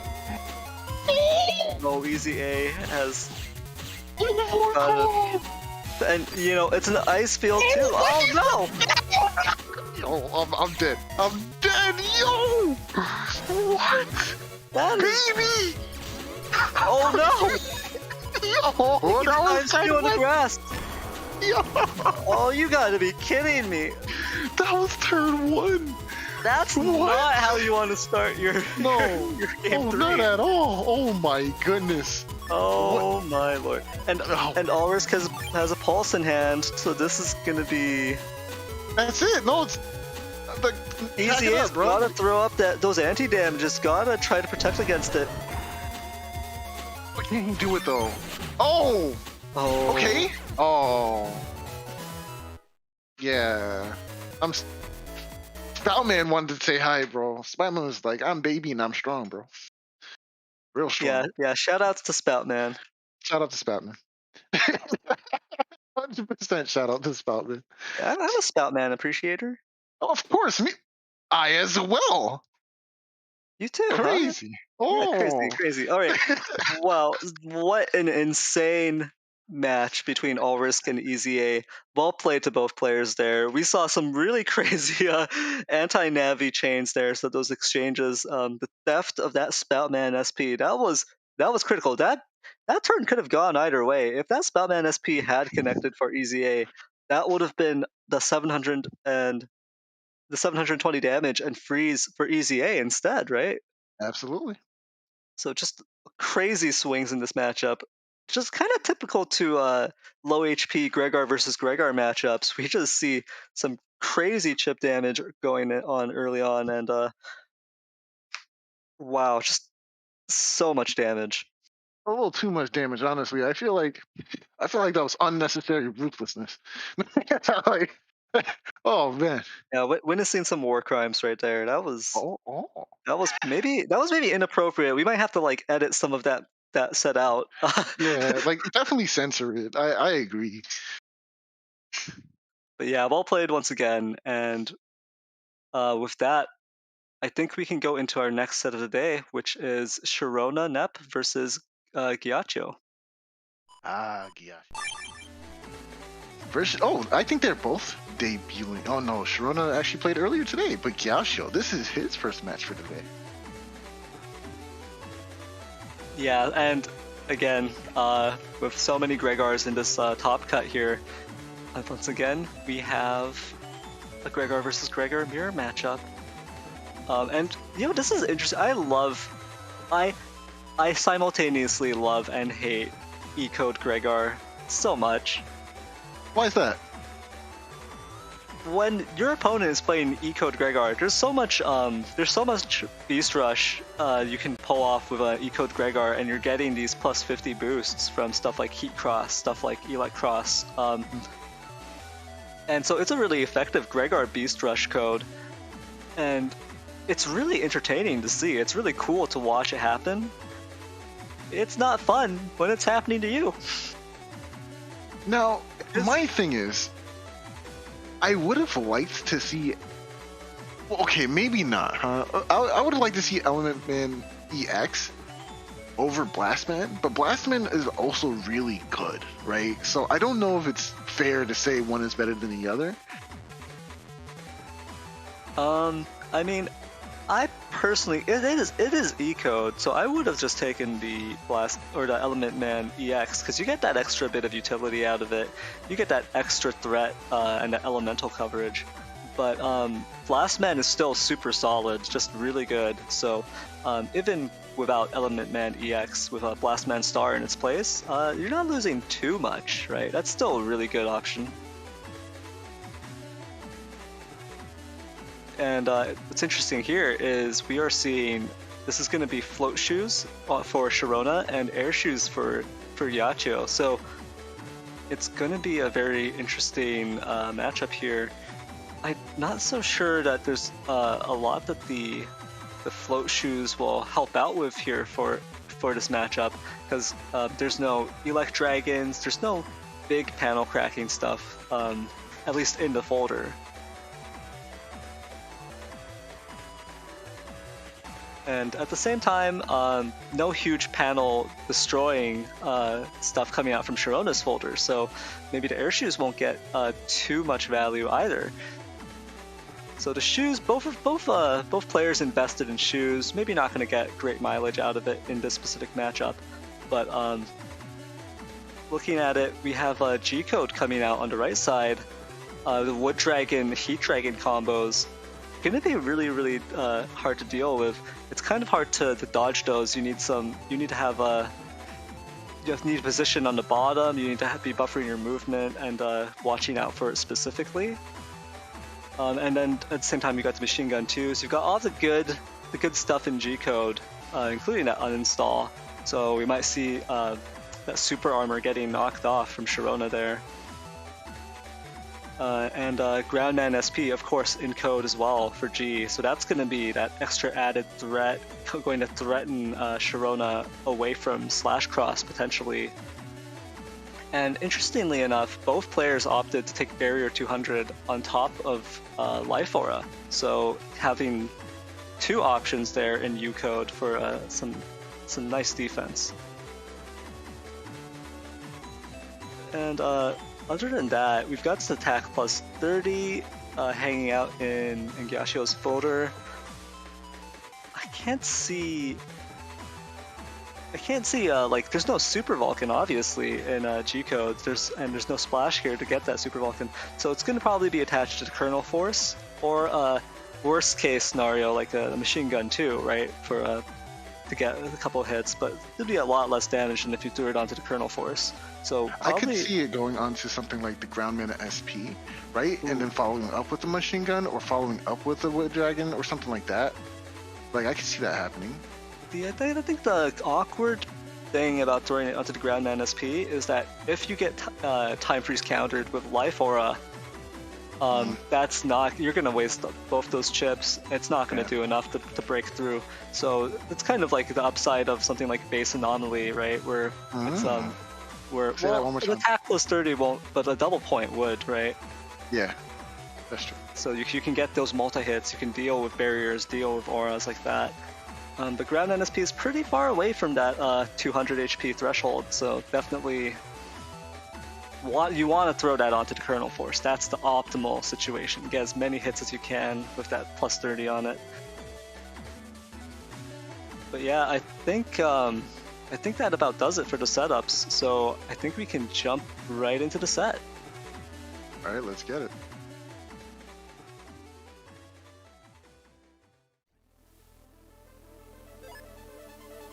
Oh, gotta love this music. That's what I'm trying to hear.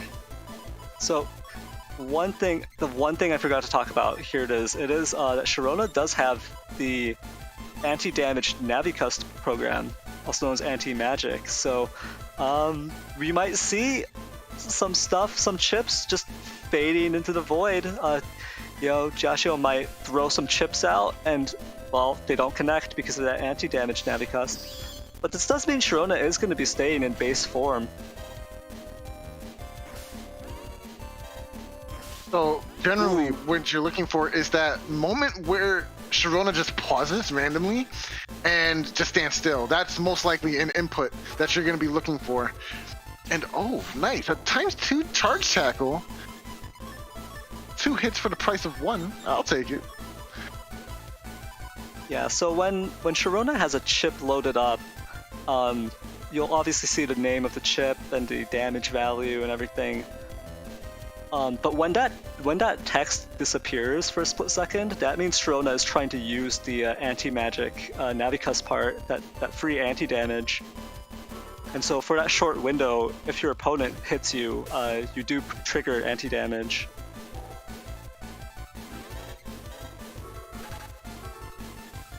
Ooh, and yeah, this is an anti-damage, so it just gets destroyed by Erase Man. Comboed right into a Wind Rack. Giacchio not able to deal with this Life Aura quite yet. Does have 2 Wind Racks in the folder, so it shouldn't be too long before an option comes up. Yeah, it's not too bad. That's why usually you'll see Gregar run the 2 options and win. You need at least 2 because you never know when you'll draw the 1 if you only had 1. But having 2 means you'll see 1 a little bit earlier. If not, like tag it or reg it, you know? Yeah, definitely. And Sharona going for that extra area grab. And there's the Wind Rack, as we were predicting, of course. Ooh, oh, and that Element is Man. value. Oh, even more value because you actually get the hit in it too. Very nice, very nice. Ooh, yeah, and nice timing from Sharona, managing to connect with this with the grass to remove those holy panels just as they come up. Losing a lot of HP to these charge tackles on grass though. Oh, but do we really want to do this now? Oh, he's doing it. He whitecapped the Wind Rack. Why did he do that? What's the play? Okay, at the very tail end to extend it? Oh no, this is why you never started TFC. Oh, but that was an accident. I think chip charging was what wanted to happen here. Dang, that's big. That's really so big. Much of that damage. So much of that damage was lost right there. Yeah, and now you need a surefire way to deal with the aura because what you have right now is not going to cut it.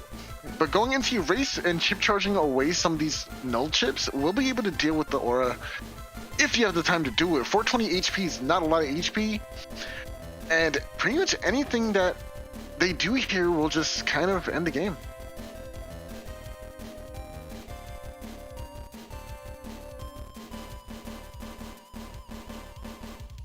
Oh, another thing about anti-magics to bring up here is when you're in cross form or in beast out or beast cross forms, you can't actually utilize the anti-magic program, which is kind of why I don't necessarily love it in this build, because you plan to be in crosses very often as a regular player, but it can still do some really good work for it. Oh, and TFCing the Sanctuary to Element Man means you're gonna lose it too.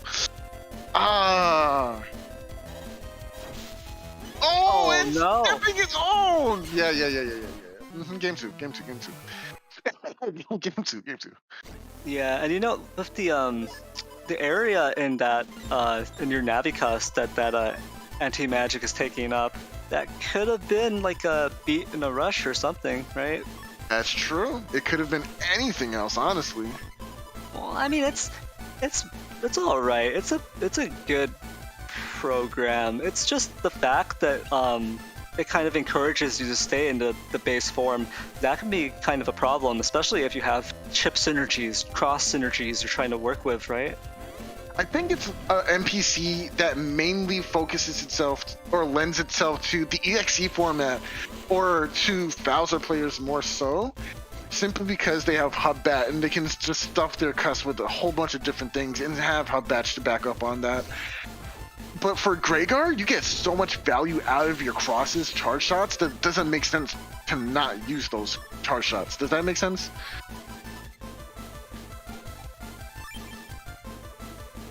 I mean, I hear that as like a challenge to try to make it work.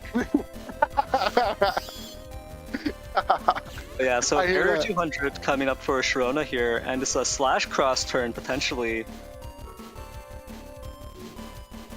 Rush No getting defensive safely popped onto that Barrier 200. Oh, but no! Sharona not able to get onto that center panel. If Sharona can get rid of this barrier and possibly throw in a ground man, oh geez, you're in for a world of hurt.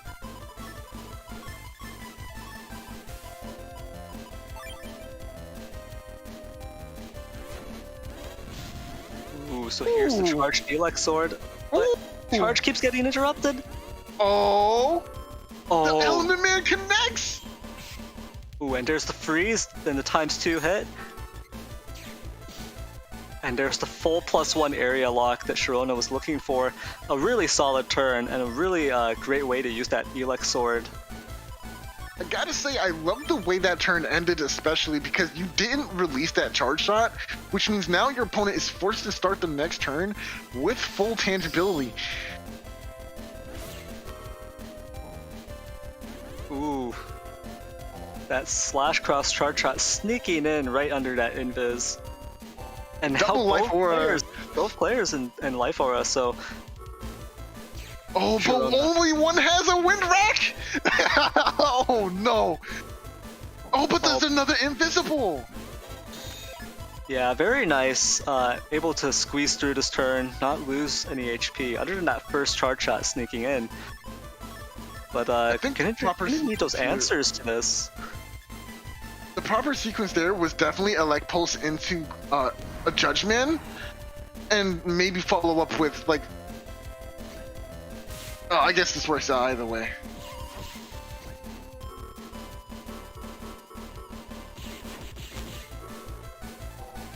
That's a lot of damage. Oh, the Erase no. Man.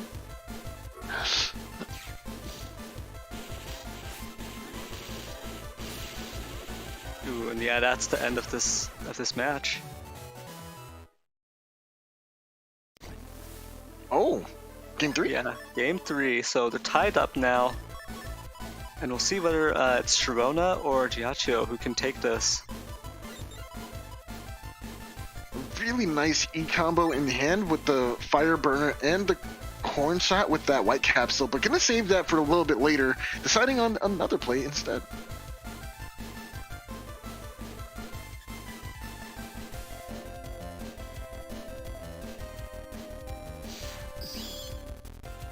Charge Cross, a very popular cross today, leading off. Oh, that anti-damage is gonna save you from some damage. Oh, but he dodged it too.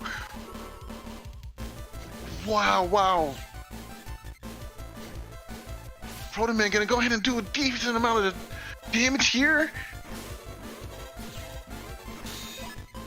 Oh, but eating a charge shot, not the most ideal situation. Yeah, we have seen these charge tackles doing a lot of damage, not just in this set, but in the tournament overall. A lot of damage coming out from charge cross. I love this. Waiting for the opportunity to strike. Oh. Not enough time to mash it all out there. Yeah, and Giacchio was also on the super hole, the perma hole there, so it didn't end up creating a grass panel to combo with the fire burner.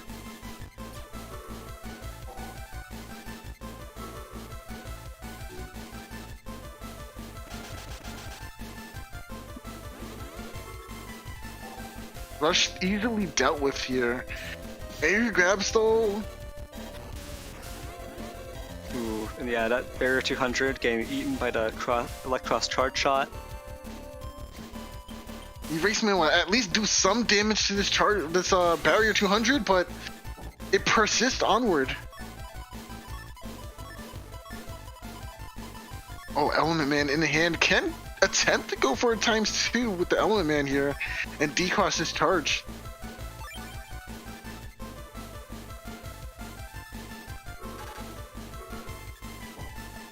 Sanctuary coming down for Sharona.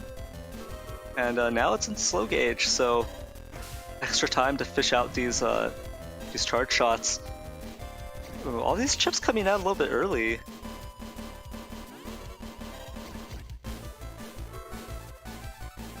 Element Man couldn't land the ice attack on there, but at least gonna go ahead and do some damage here.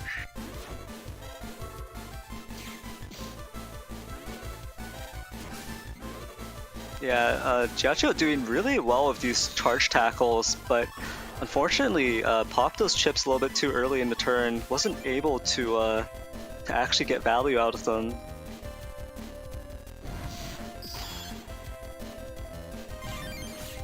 Oh no! It's the E-code Beast Rush. Don't you love E-code? Isn't it a great code? It is. It's a great code, and I love it, and I hate it. But yeah, well played to Sharona and Giacchio there. That was a great set. Unfortunately, Giacchio didn't have just quite enough patience to squeeze out that extra value from the chips and connect with them, get the D-crosses, get the ×2 hits and stuff. But still, those charge tackles were on point. A lot of damage was landing there, and Sharona was actually feeling some pressure from that. So well played again to both players. Coming up next, the last match for today, but not the last match of the tournament. More on that later. We have now coming for Sharona, Nep, and All Risk. Right before we go into that, I'd just like to go into the brackets, so we can just see visually what happened so far.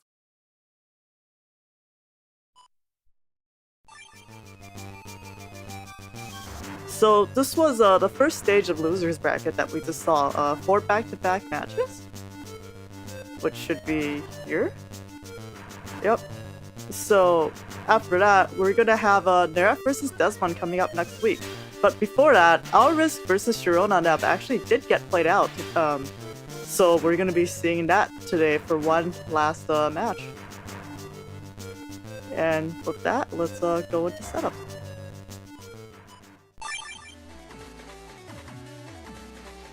Yeah, so we just saw that E-code Beast Rush. In fact, that was what closed out that final game of that previous set. So we've seen it. It's something, you know. You combo that Elex sword into like a Fire Burner 3. Just all of these chips comboing in together with the Beast Rush, and especially with cross bonuses, plus 50 damage to some of these chips. They can be a sudden burst of damage, and it's pretty interesting, especially when you compare it to like the slow and steady, just like consistent damage whittling away from Gregor that you sometimes see when you rely on cross charge shots and beast charges like Erase Tail, right? Like it's chunky, but it's kind of consistent. It's coming out at like a consistent pace, and you need the time to really have it build up. but instead with the E-code, you get all of that burst. And on the right side, we have seen Alrisk previously, so this is another Gregar versus Gregar mirror matchup, and we see Alrisk's sensor slide coming up here. Not really able to see a lot of these sensor slides get played into maximum effectiveness, getting that maximum value out of the sensor slides. A lot of the time it looks like Alrisk is using these sensors kind of to cut down your opponent's movement and restrict their movement and just kind of just like choke them out a little bit. But still managing to play that folder pretty well, so it should be a very interesting matchup. I do think that there would have been way more value out of maybe some other programs outside of this anti-magic, because I don't think we've seen it really go off at any point during the last few matches. So I am interested in seeing if in this match it comes through for Sharona. Yeah, it's definitely interesting in that and I can kind of feel this. I mean, I've gone through certain new moon cycles where I'm like, I'm gonna play this Navicust program, I'm gonna play this specific build, I'm gonna do this and I'm gonna make it work. And then like 2 matches in, I'm just like, I can't make this work. I'm doomed. I'm doomed. Oh god.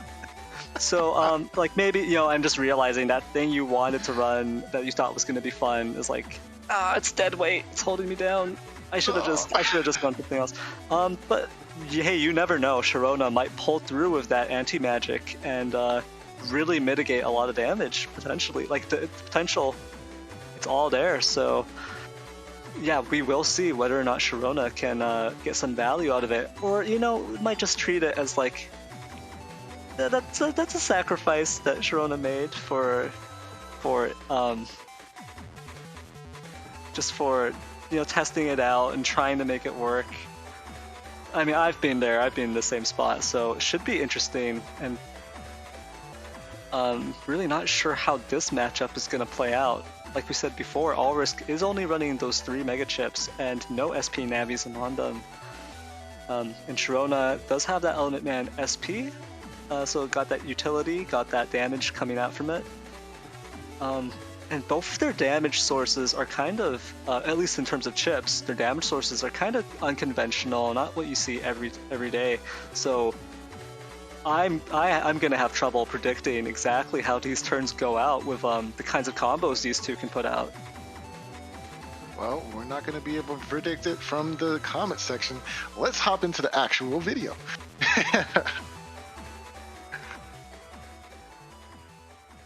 Ooh, and we end the day with great battlers, just like everyone we've seen. Oh, dang it. Wait, I did the thing again. Oh, looks like... oh my gosh. Yeah, that was... Alright, so we had a little bit of technical difficulty there for a split second, but it's like everything's good now, I think. So this is a double VOD, like I think you just mentioned. Yes, and that great battler soundtrack signifying all the great battlers that we've seen today.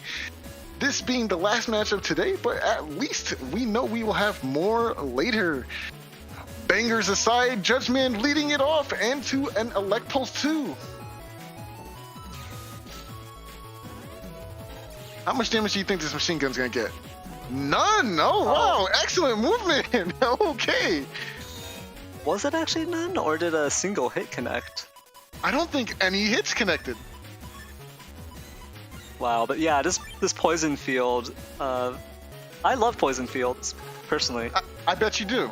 I really do. I really bet you do. Yeah, I love poison fields. I love about them. I mean, okay, I like them too, honestly. You know what I mean? Like, I think they're pretty cool. And it looks like Alrisk here was just searching for that charge shot connect, maybe not able to find it, so just uses the wind rack to deal with the barrier 200. Oh, Blast and Man the Blast Man destroys that sensor. Blast Man, such a great utility chip, and it was in the perfect position to do not only damage to the player itself, but also their summon. That was really cool.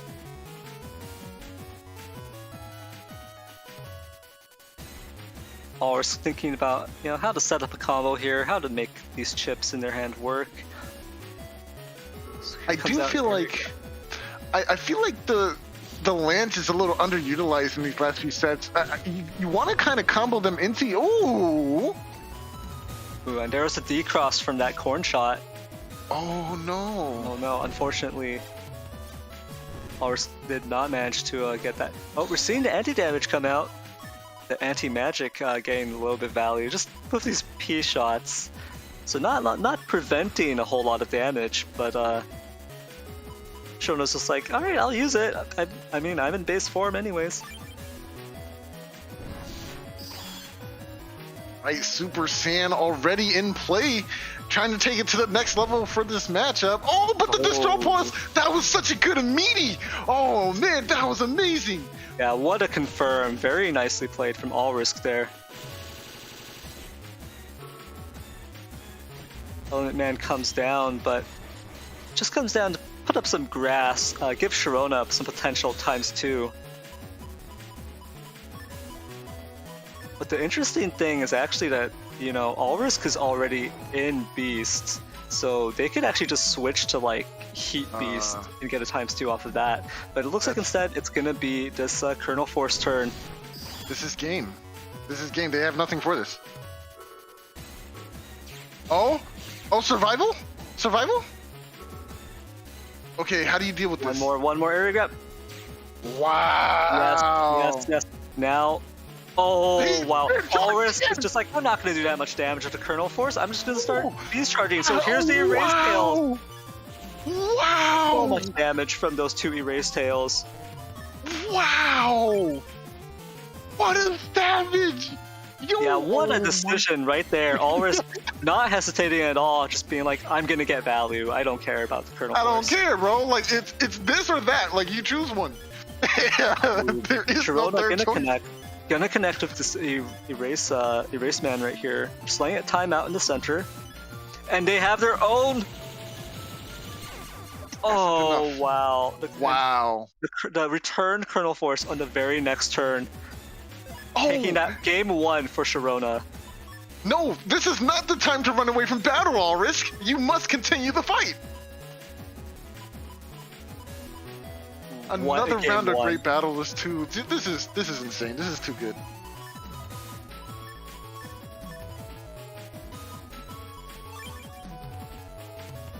So Charge Cross on the left with Sharona, and Eli Cross on the right with All Risk there, piloting it. Anti-damage comes up for both sides here. And one of these Super Rocks getting sent to the back. Oh no, what?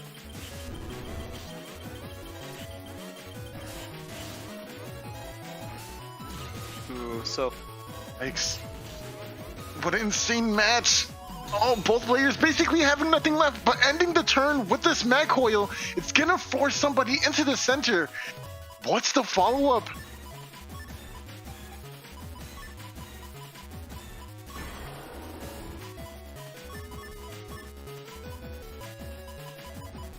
All Risk, stop trying to run. Sharona thinking about that. Yeah, Sharona's going to Beast here. All Risk going into Erase Cross. Ooh, another sensor comes down here, but I think it's going to be dealt with. But no, it's either you go for. Oh, goes for the fire. Oh, the Elect Sword! Rush! Rush activates, puts a paralysis onto Sharona. Both players ending up paralyzed for a short, brief moment there. Oh, and good mix up! the sensor right there, forcing Sharona down, away from 350 geez. life! Oh, this is so close! Neither player has pulled their Colonel Force yet. The first one to do it might be able to take it, but there's still so much damage on the table even before the Gigas come out. So we'll see whether or not they can do it. Oh, what a combo! Yo, this is sick! Went back into the end! There you go! And I said it was underutilized. All Nicely done. All Risks with a really nasty combo right there to close out that match, and now it is tied up at 1-1. And for game 3, we're gonna see what these players pull out. That's crazy close games today. I love the double thoughts because you get the perspective of both players, add some great rewatchability to these matches as you go back and see what's in both players' hands, how they played it, what they could have done differently. Oh, this is just so intense. Last man in hand, gonna want to use it on this bottom row here. Nice, nice, nice. Allrisk camping forward, probably really afraid of an area grab coming down and Sharona getting a full +1, but taking a couple of hits for it. Sharona getting that partial +1 area, Allrisk protecting that one front panel on the side there.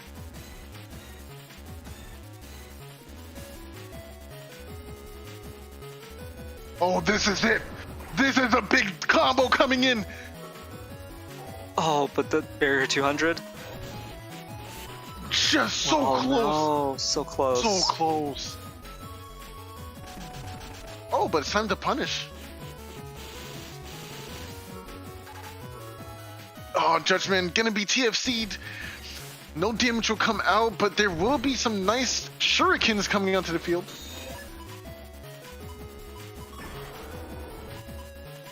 Sharona really getting some value out of this +1 area here and just the slash cross in general. They're gonna go into Beast this turn. Allrisk has some defense loaded up here. We'll see if they can use it in time. Oh, and they do. They protect against the single pulse. Oh, but the combo! Oh no! Oh, 6 optimal, getting these P shots in before the time freeze ends. Nice, nice, nice. Oh, but gets the break.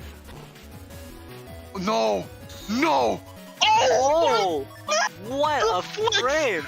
the flex, both striking Wow. the pose mid-combat. Yo, I love this. Let out the inner beast. Howl to the wind. You can't cross-cancel out of this. What's my setup? Ooh, Sanctuary It's- coming down for Sharona. Both players using Alter Time Freeze right here.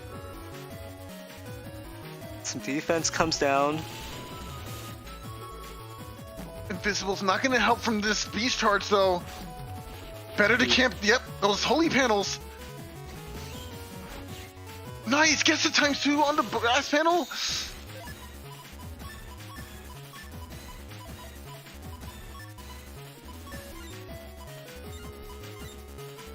This set is too crazy. I couldn't have asked for a better way to end the day. This is insane.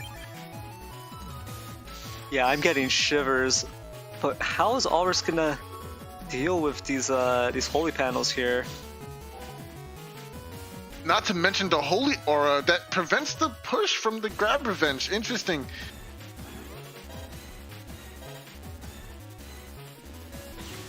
Oh! And with that, Sharona knows that is anti-Navi.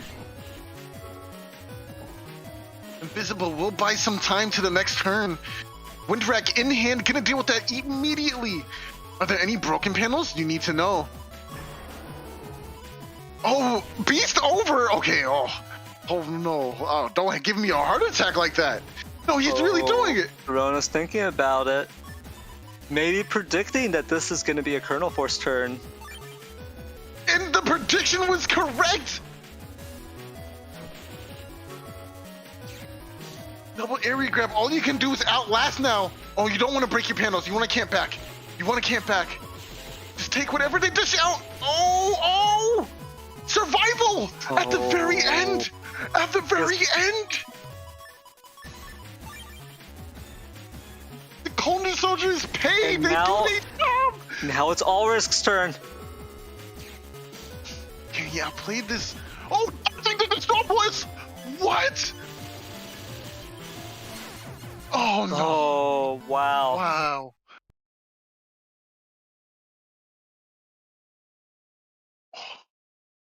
It's over. It's What a set. I'm speechless. I'm speechless, yo. I could Oh. watch that again and again Yes, and still not yes. know exactly what happened there. That was like all the complexity of those turns and what was happening there. Like the timing for those panels coming back. That sensor at the very end too, just Sensor. contributing to it. Oh my lord, what a set! I think that is the best sensor usage I've seen in a while. Well, I'm in awe. So Sharona and Alrisk, only one of these players managed to take it, of course, and move ahead. But I want to say both of these players are winners in my opinion. Having played a set like that, um, that's what we're all here for. So I'm jealous that that these two got to play a set like this. I want to have fun. I want to play a set like that. What? I want to play too, bro. I think I'm gonna queue up for a match right after. Oh shoot, the time. I want to play Battle Network so bad. Wow. But so again, well played. Truly well played to Sharona and Alrisk there, and to all of the other players that we showed on stream today.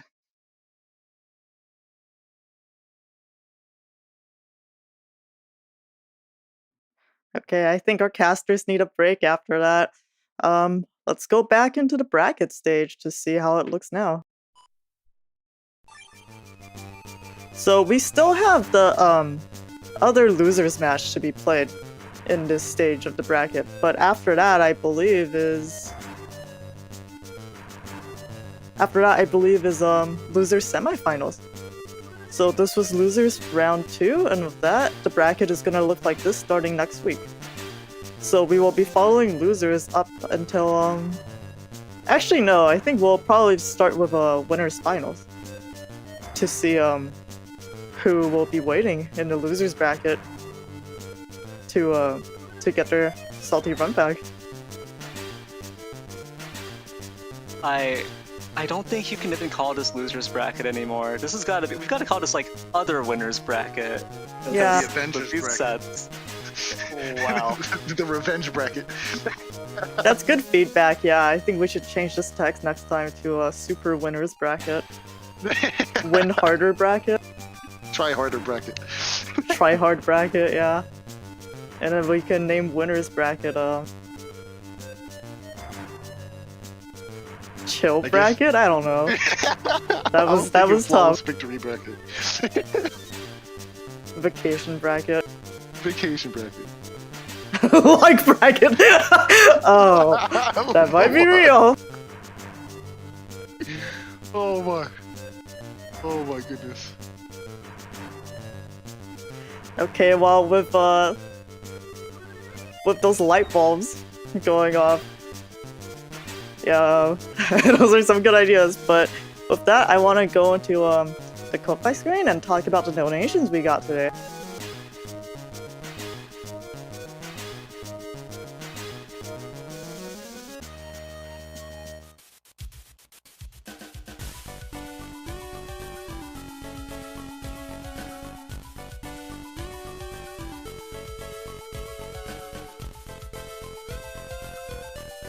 It's not moving. Okay, there we go. Wait, it's not refreshed.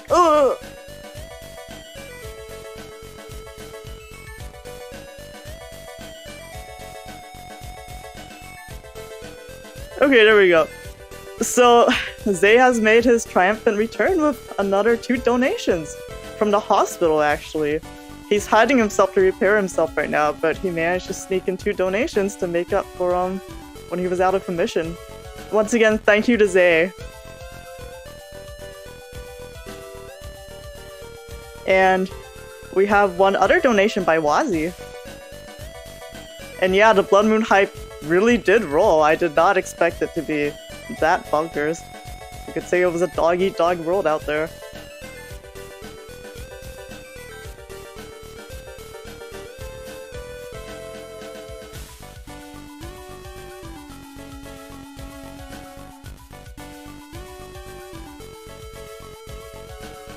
Okay, and with that, we're almost done the stream, but I just wanted to talk about real quick, once again, we have commissions that are donations that go directly to some of the awesome people that are helping us work on the stream. Ray does most of our double perspective videos, and you can get your own double perspective badge. It doesn't have to be from a tournament. In fact, it would probably be better if it was some of your favorite casual matches. And Mars, this beautiful man, is working on the future for our community, actually. He's been hard at work at BBBBBBBN3, and the rollback is looking really good for it. I'm actually not sure if I have clearance to say this, but word on the street is that we're going to be having matchmaking servers coming up. So yeah, so you're going to be able to queue up for some BBBBBBN3 matches. And after that, over the horizon, we might be getting Battle Network 6 rollback. So after that, we will be a truly competitive community where lag hopefully should not influence the matches, but luck certainly will. If you're playing against player 0.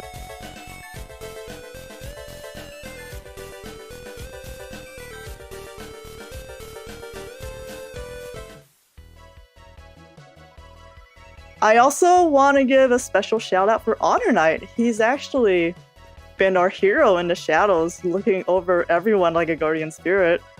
And I believe he watched probably over 50 hours of net battles throughout cycles 9 to 12 so far. He's been lovingly curating all of the matches, and if you're wondering why things have been so action-packed and absolutely bonkers, that is why. Yeah, I'm sorry, I pulled your mask off.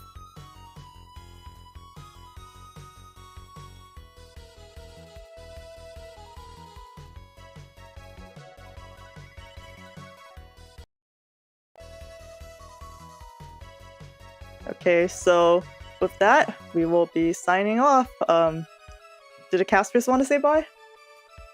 Absolutely. Thanks for joining us today, guys. Goodbye. I'm still dead from that last set, but I'm glad to have been here to cast these matches, and it was great having everyone here with us. So yeah, thank you for coming and watching. Oh, I forgot to mention as well, we will be updating the Ko-Fi on information about the caster commissions. So you'll also be able to tip your favorite casters directly and ask them to cast one of your casual matches or whatever match you'd like to submit. Please make sure you have your opponent's permission as well and their perspective. It would make things easier for us. And also, if you want that program to advance, how about some caster commissions with a double VOD? Right, that's why you would be asking your opponent for permission and their perspective as well. Yep.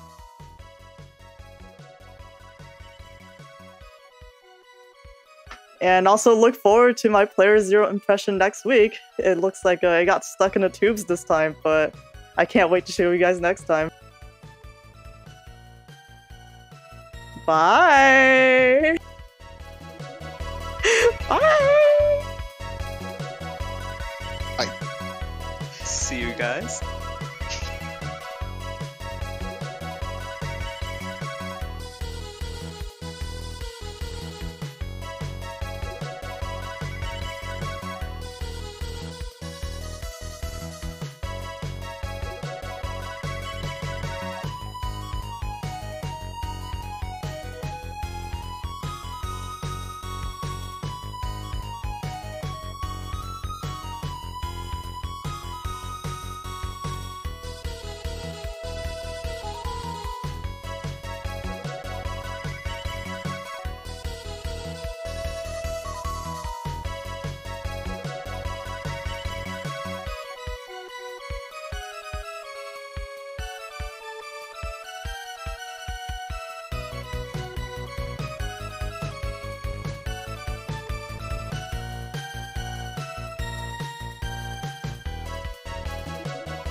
All right, let me turn it back on.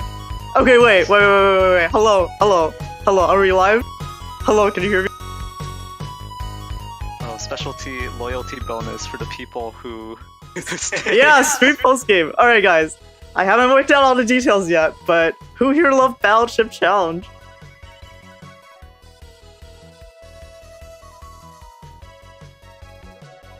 Okay, so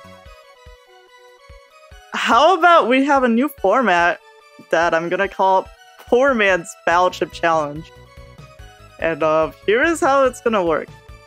You're gonna have two Mega Mans load in, and they are not allowed to move their feet. No one moves in Battleship Challenge. You just stare the other person down. Alright, and to simulate the flowchart, you're gonna only be able to pick your chips on the custom screen left to right for whatever you're allowed to choose. So if you have 4 chips in a row that you can choose, you're gonna have to pick that. If you have a life aura, and that's your only chip that you can pick on the far left side, you're gonna only be able to pick that turn. Alright, and let's see, the other rule so far is that... Okay, so one thing I'm not sure about is whether or not you should be able to time your chips when a turn loads, because I'm thinking that maybe we'll have auto fire on Aeon. That way we don't have any sneakiness and we'll just see who comes out on top. Wait, auto fire on A? So if you have multiple times for these chips, you're just gonna burn off the Mega chip? Oh yeah, actually that's true. Yeah, I think we could use some feedback in the general channel. I'll also type it out there. And I'm not sure what to do about charge shots. In Battleship Challenge, I think your charge shot comes at the end of the turn. So you can only charge after you use all your chips, I think. I'm not sure if you should be able to use it more than once, though. That's a good point. I don't know how we can fit in the slot in. Let me know what you think in general. Alright, and that's it for Rio on the stream. Bye! For sure love Big Rio.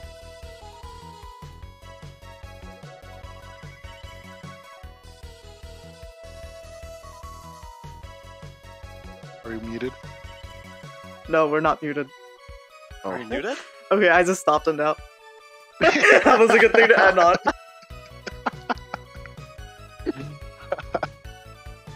Oh my gosh. Okay, so this format sounds really cool. Are we gonna be camping center row or are we gonna be top row? That's a good question. I would say center, just so because there's more depth in center. For example, you're not gonna be able to use a Delta Ray unless you're in center. That makes Delta Ray insane, actually. I want to say, you want to camp like forward and center, because there's a lot of stuff that you won't connect with if you actually have that normal space in between each other. How do you factor in like B lefts? Because like that would make Tengu actually pretty good because you can't move. You have to camp, right? Oh, that's actually that's interesting. Yeah. Oh, you know what? Yeah, you know what? I think it's just you're not allowed to move. How you load in, how you load in. Exactly. And then you have to use your chips. If you want to reposition your enemies, that sounds you have hot. to use your chips or like a back B. And oh geez, yeah, okay. This sounds potentially really funny. I don't think this is good. Like competitively, I can't see this becoming. I could see it being really fun though.